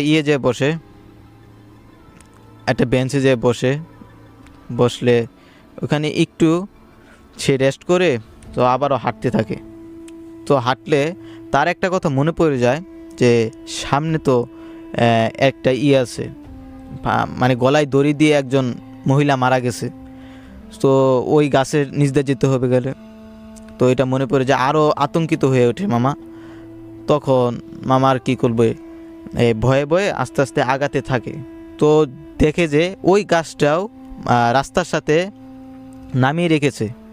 তো রাস্তার সাথে শোয়ানো দেখে মামা এটাও বুঝতে পারে এখন এদিক দিয়ে যাওয়া যাবে না। তো তখন একটু ঘুরে গেলে আস্তে আস্তে আগাতে এক পর্যায়ে সে বাড়ির কাছাকাছি এসে পড়ে। বাড়ির কাছাকাছি আসলে একটা কবরস্থান পড়ে। কবরস্থানে যেটা হয়, তিনটা লোক একটা লাশের খাটিয়া নিয়ে দাঁড়িয়ে রয়েছে, সেখানে একটা লাশও আছে। তো মামাকে বলছে যে আমরা 3 জন এখন লাশটা দাফন করতে হয়, এখন আপনি যদি আসেন তাহলে আমরা লাশটা দাফন করতে পারছি। এখন মামা তো বিষয়টা বুঝে গেছে যে শুরু থেকেই যে বাধাটা এই পর্যন্ত আসছে, এখন এখানে যদি আমি যাই তাহলে তো আমাকে একবারে মাইরা ফেলবে। তো মামা সেখানে আর যাওয়ার সাহস করে না এবং বলে, না ভাই, আমার খুব ইম্পর্টেন্ট কাজ আছে, আমার এখান থেকে যেতেই হবে, আমার এখানে থাকা সম্ভব না। তো মামাকে মুঠা গলায় বলতাছে তুই মুসলমান না, তুই মুসলমান হয়ে একজন মুসলমানের যিনি বিপদে সাহায্য করবি না? তখন মামা বলতেছে যে আমি যতই মুসলমান হই, আমি এখন উপকার করতে পারবো না, আমার বাড়িতে তারা আছে, আমাকে যেতে হবে। তো মামা এটা অনেক তকাতকি হয়, তখন তর্ক বিতর্ক চলতে থাকে। মামা এক পর্যায়ে আল্লাহর রহমতে তখন ফজর আজান দিলে ওই 3 জন লোকসহ যে লাশটা ছিল খাটিয়াতে, এই মোট 4 জন লাফিয়ে, সাথে তাল গাছ ছিল, তাল গাছের উপরে উঠা পড়ে। তো তাল গাছের উপরে উঠার পরে সে বলতে লাগে, ওই জিনগুলো যে ছিল তারা বলে, আজকের মতো বেঁচে গেলি, তোকে যদি আর সামনে পর্যন্ত নিতে পারতাম, একটা বিটা আছে, কি জানি নাম, এটা আমার খেয়াল নাই বর্তমানে, তো ওই বিটা পর্যন্ত যদি তোকে নিতে পারতাম তাহলে তোকে জানি মেরে ফেলতাম। তো এইটা বলে। তখন মামাও তর্ক করতে থাকে, বলল যে আমার তোরাও বেঁচে গেলি, তোরা থাকলে তোদের খবর আছে। তো তখন এক পর্যায়ে মামা একবারে উপর দিকে তাকিয়ে থাকে। তখন ফজরের নামাজ পড়ানোর জন্য ইমাম সাহেব আসছিল। ইমাম সাহেব এসে তখন মামার কাঁধে হাত দিয়ে বলে, আচ্ছা কামাল ভাই, আপনার কি হয়েছে? ওই দিকে তাকিয়ে কার সাথে কথা বলেন? এখন মামা তো একটা কথাও বলতে পারে না, মামার মুখ একবার স্টপ হয়ে গেছে। তো ইমাম সাহেব যেটা করলো, ইমাম সাহেব বলল, আমি বুঝতে পারছি আপনার কি বিষয়টা হয়েছে, থাক আমার সাথে চলেন মসজিদে যাই। তো মামাকে নিয়ে মসজিদে গেল। মসজিদে যাওয়ার পর তারা আর করলো না, তারপর আর সমস্যা হলো না। তারপর মামা সেখান থেকে ফজরের নামাজ পড়ে বাড়িতে চলে গেছিলো। এটাই ছিল আমার সেকেন্ড স্টোরি। তো আমি এখন তৃতীয় ঘটনাটি বলতে যাচ্ছি। আমার তৃতীয় ঘটনাটি হলো আমার আম্মুর নানুর বাড়ির ঘটনা, একটি গাছ কেন্দ্রিক একটা ঘটনা। তো এর আগে আমি একটা কথা বলে নিতে চাই, অনেকে আছে শো দেখার পরে বিশ্বাস করে না, বলে এগুলো শুধু গল্প। আসলে যাদের সাথে ঘটে ঘটনাগুলো তারাই বুঝতে পারে যে এগুলা কি সত্য না মিথ্যা। আর একজন মুসলিম হিসাবে এটা কোরআনে আছে, একটা জিন সূরা আছে পুরাটা। সো এটা যদি আমরা বিশ্বাস না করি তাহলে আমরা ইসলাম থেকে সরে যাব, আমাদের ঈমান থাকবে না। তো যাই হোক, আমরা ঘটনায় ফিরি। তৃতীয় ঘটনা হচ্ছে আমার একটা গাছ কেন্দ্রিক। সো আমাদের আম্মুর নানুর বাড়ি যে ছিল সেইখানে একটা গাছ ছিল। সেই গাছটি খুব পুরনো ছিল, বট গাছ মেবি, হ্যাঁ বট গাছ ছিল, সাথে আবার শিমুল গাছ ছিল। তো একদিন আম্মুর মামা যেটা করলো, গেল রাত্রেবেলা বাজার থেকে আসতেছিল, বাজারে গেছিলো তারা রাত্রে। তো আসার সময় তো একটা শিমুল গাছ থেকে একটা কি জানি নেমে আসলো, আসা আমার আম্মুর মামার সাথে মারামারি শুরু করলো। মানে এক পর্যায়ে তারা মারামারি করতে করতে ধান খেতে নেমে পড়ছিল। অনেকক্ষণ মারামারি করছে তারা, এবং কি ফজর অনেক মানুষই শুনছে আশপাশে, শুনলে তারা আর বেরোয়নি বয়ের দিকে। আর তখনকার কথা একটা প্রচলিত ছিল যে 1995 সাল থেকে 1999 সাল পর্যন্ত নাকি এই জিনভূতের উৎপাত ছিল। আমি যতটুকু শুনেছি মুরব্বীদের কাছ থেকে, সেই সময় নাকি খুব জিনভূতের উৎপাত ছিল। তো সেই সময় কি ঘটনা এটা তখন যেটা ঘটলো, এক পর্যায়ে ফজরে আজান দিলে সেই জিনটা সেখান থেকে চলে গেলে আমার আম্মুর মামা যে থাকে সে খুব অসুস্থ হয়ে পড়ে, খুব জ্বর আসে, 1 সপ্তাহ মতো জ্বর ছিল। এরপর থেকে তিনি দুর্বল হয়ে যায়, একবারে দুর্বল হয়ে যায় মানসিকভাবে, শারীরিকভাবে। এরপর থেকে তিনি রাত বিরাতে বের হতো না, প্লাস সে খুব দুর্বল হয়ে যায়, এখন তেমন শক্তি পায় না ওই ঘটনার পর থেকে। এরপরে যে ঘটনাটি ঘটে, আমার আম্মুর খালার সাথে ঘটনাটা ঘটে, সেটা হলো ওই গাছকে নিয়েই। আম্মুর খালা যে ছিল, গ্রামে অঞ্চলে সকালবেলা আমপাড়া পরে বা পরে কোরআন শরীফ পড়তে যে যায় বাচ্চারা, তো আম্মুর খালাও তখন যেত ওই বাচ্চাদের সাথে। তো যাওয়ার পরে যখন যাচ্ছিল, এরকম করে প্রত্যেক দিন যায়, কোনো সমস্যা হয় না। হঠাৎ একদিন যখন ওই গাছের সামনে দিয়ে যাচ্ছিল আম্মুর খালা, তখন যেটা হলো, ওই গাছ থেকে কে জানি একটা নেমে এসে ওই আমার আম্মুর যে খালা ছিল তাকে মানে থাপ্পড় দিয়ে চলে গেল। তো আম্মুর যে খালা ছিল সে মনে করছে, তো সে বাসায় গেছে, কাঁদতে কাঁদতে বাসায় যেয়ে বলে আমাকে আসে, আমার ওই পাশের বাসার তার কাকি ছিল, ওই কাকি এসে আমাকে করছে, থাপ্পড় মারছে। তো আম্মুর যে নানু ছিল, তো আম্মুর নানু যে ওই বাসায় যে জিজ্ঞাসা করে আপনি আমার মেয়েকে থাপ্পড় দিয়েছেন বলে, তারপর বলে আমি থাপ্পড় দিব কীভাবে, আমি তো সেদিন বাড়িতেই ছিলাম না, আমি তো আত্মীয়র বাড়িতে গেছিলাম। তখন তো অবাক হয়ে যায় বিষয়টা, আর কি বুঝতে পারে সেই গাছ নিয়েই ঘটনাটা ঘটছে। আবার যেটা হয়, আমার আম্মুর যে খালা ছিল, যে জ্বরে এক সময় কিছুদিন পরেই সে মারা যায় ওই থাপ্পড় খাওয়ার পরে। এরপরে আবার আম্মু যখন তাদের নানুর বাড়িতে থাকে, তখন যেটা হয়, আম্মুকে মাঝে মাঝে ডাকছিল, 3বার ডাক দিয়েছিল রাত্রিবেলা, 3বার ডাক দিছে। আম্মু বিষয়টা বুঝতে পেরে আম্মু আর বের হয়নি। তো এরকম করে ওই গাছের নিচে একদিন আমার মামাকেও ভয় দেখায় একদিন আমার মামা রাত্রেবেলা বাড়ি থেকে বের হয়েছিল। বের হলে দেখে তার খালাতো বোন ওই গাছটার নিচে দাঁড়িয়ে রয়েছে। ও গাছটার নিচে দাঁড়িয়ে রয়েছে। তো মামা মনে করছে তো ওর খালাতো বোন, তো উনি আগাইতে চাইলেও আমার যে নানি ছিল, আমার নানি আগাতে দেয় নাই। আমার নানি ডাক দিয়ে এখান থেকে এনে পড়েছিল। তারপরে আমার মামার মনে হয় যে তার যে খালাতো বোন ছিল সে তো আর পৃথিবীতে নেই, সে তো অনেক দিন আগে মারা গেছে। তো এইরকম ঘটনা ঘটছে। তো এটাই ছিল আমাদের তৃতীয় ঘটনা। এটা হলো আমার চতুর্থ ঘটনা।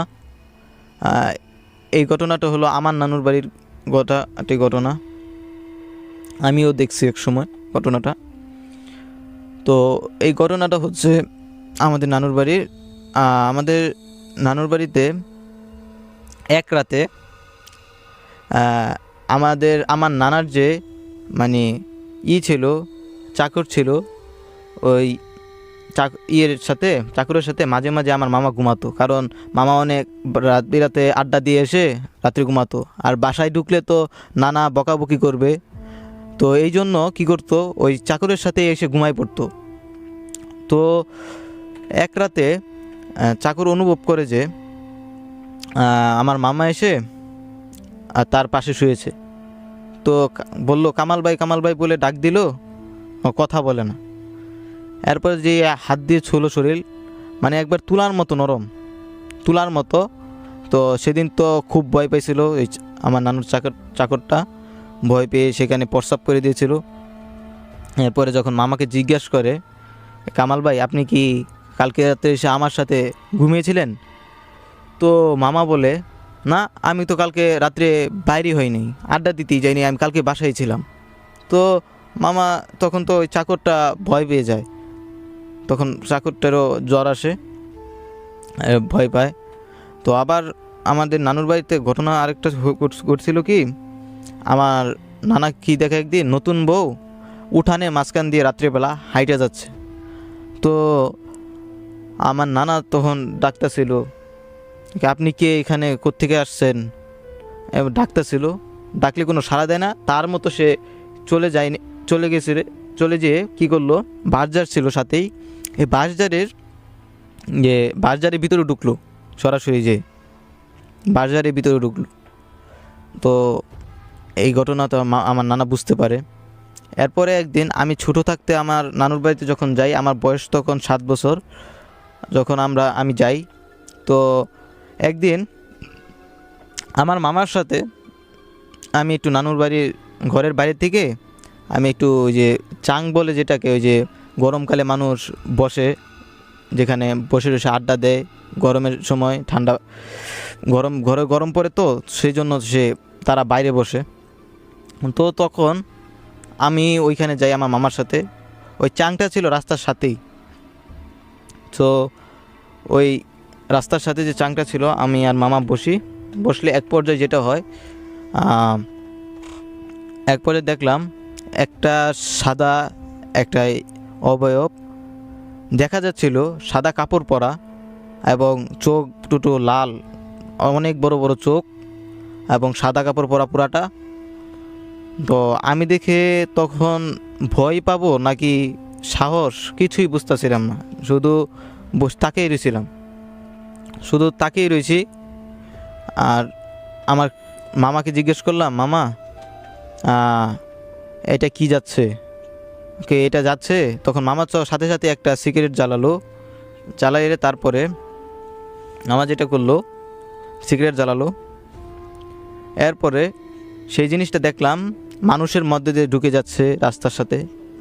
আমরা দুজন দেখছিলাম রাস্তার মাঝখান দিয়ে ঢুকে যাচ্ছে, আবার দেখতেছি ভিতর দিয়ে, সাইকেলের ভিতর দিয়ে ঢুকে যাচ্ছে। ওরা অবশ্য দেখতে পারি নাই, কিন্তু আমরা দুজন দেখছিলাম। আবার মাঝে মাঝে এরকম ঘটনা ঘটতো আমার নানুর সাথে, যে নানু তো সারাদিন কাজ টাজ করে সন্ধ্যার সময় গোসল করতো। ওই সন্ধ্যার সময় গোসল করার কারণে নানু যখন কলপারে গেলে ওটার উপরে একটা গাছ ছিল। তো ওই গাছের ওপর থেকে কে যেন প্রস্রাব করে দেয়, প্রায় এরকম করতো। তখন আমার নানু বকা দিত, কে এরকম করতো। তারা নানু অবশ্য বুঝতে পারতো যে ওর ইগুলারই কাজ। তো এরপরে আবার মামা একদিন দেখতে পায় যে করছে, এই নতুন বউ হেঁটে যাচ্ছে, মামার সাথেও এই একই ঘটনা ঘটে। এরকম প্রায় ঘটনা ঘটে। এখন পর্যন্ত আমার মামার বাড়ির ওই প্লেসটাতে মাঝে মাঝে কিছু অস্বাভাবিক ঘটনা ঘটে থাকে। তো এটাই ছিল আমার চতুর্থ ঘটনা। তো এই জায়গায় আমাকে আসার জন্য আমার ধন্যবাদ আন্তরিকভাবে, তাদের সুযোগ করে দেওয়ার জন্য। আসসালামু আলাইকুম। এটাই ছিল আমার শেষ ঘটনা।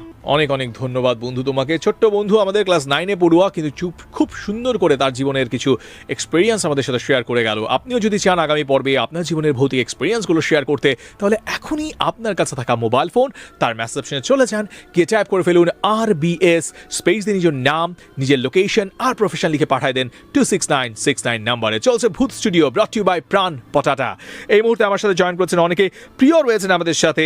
এদিকে জয়েন করেছেন আমাদের জমির, জয়েন করেছেন আমাদের সাথে, জয়েন করেছেন এদিকে বন্ধু নামটা হচ্ছে মোহাম্মদ হোসেন, জয়েন করেছেন রাতুল আমাদের সাথে, জয়েন করেছেন এদিকে বন্ধু ফারুক, জয়েন করেছেন আমাদের সাথে এদিকে বন্ধুটির নাম হচ্ছে নাহিদ, জয়েন করেছেন রিশাদ, রয়েছেন ফারুক, রয়েছেন আমাদের সাথে বন্ধুটির নাম হচ্ছে রতন, আমাদের সাথে যুক্ত রয়েছেন এদিকে বন্ধু লীরা আক্তার, জয়েন করেছেন শাহিনুর, জয়েন করেছেন আমাদের লিমন এবং জয়েন করেছেন মোহাম্মদ আব্দুর রহমান। যুক্ত রয়েছেন আমাদের সাথে আরও বেশ কিছু বন্ধু, যেমনটা আমরা দেখতে পাচ্ছি এই মুহূর্তে জয়েন করেছেন রশনা, নাইম রয়েছেন আমাদের সাথে, বাবু রয়েছেন, রিহা রয়েছেন আমাদের সাথে, সাজ্জাদ রয়েছেন আমাদের সাথে, নবনীতা রয়েছেন আমাদের সাথে, মাধব যুক্ত হয়ে গেছেন, এমডি ইমন যুক্ত আছেন আমার সাথে, যুক্ত রয়েছেন এদিকে আমাদের সাথে বন্ধু নাইম গাজীপুর থেকে, অনেক অনেক ধন্যবাদ। প্লাবন যুক্ত রয়েছেন আমাদের সাথে, কল্যাণী রায় যুক্ত রয়েছেন কলকাতা থেকে আমাদের সাথে, যুক্ত রয়েছেন আমাদের সাথে মুগ্ধ, যুক্ত রয়েছেন আমাদের সাথে অনুপ সহ আরও অনেক অনেক বন্ধু। প্রত্যেককে আমার অন্তরের অন্তঃস্থল থেকে ধন্যবাদ জানাতে চাই, সেই শুরু থেকে কিংবা মাঝ পথে কিংবা একেবারে শেষ মুহূর্তে এসে যে বন্ধুরা আমার সাথে যুক্ত হয়েছেন, তাদের সবাইকে খুব ভালো থাকবেন, নিজের প্রতি খেয়াল রাখবেন। আগামী পর্বে বেঁচে থাকলে আবারও হাজির হব নতুন কিছু স্টোরি টেলার নিয়ে, যারা তাদের জীবনের ভৌতিক অভিজ্ঞতাগুলো আপনাদের সাথে শেয়ার করবেন। সে পর্যন্ত অবশ্যই কানেক্টেড থাকবেন জাগো এফএম 94.4 এর সাথে, because we have lots of shows যেগুলো আমরা আপনাদের জন্যই তৈরি করে থাকি, যে কন্টেন্টে আমাদের আর যারা আপনাদেরকে ইন্সপায়ার করতে চায়, আপনাদেরকে কিছু এন্টারটেইনমেন্ট দিতে চায়। সো আমরা বিলিভ করি আপনারা যদি আমাদের পাশে থাকেন, জাগো এফএম 94.4 আরও ভালো ভালো অনুষ্ঠান তৈরি করবে এবং আপনাদেরকে সামনে নিয়ে এগিয়ে যাবে। আজকের মতো আমি এখান থেকে বিদায় নিচ্ছি। সবাই খুব ভালো থাকবেন, সুস্থ থাকবেন। আল্লাহ হাফেজ।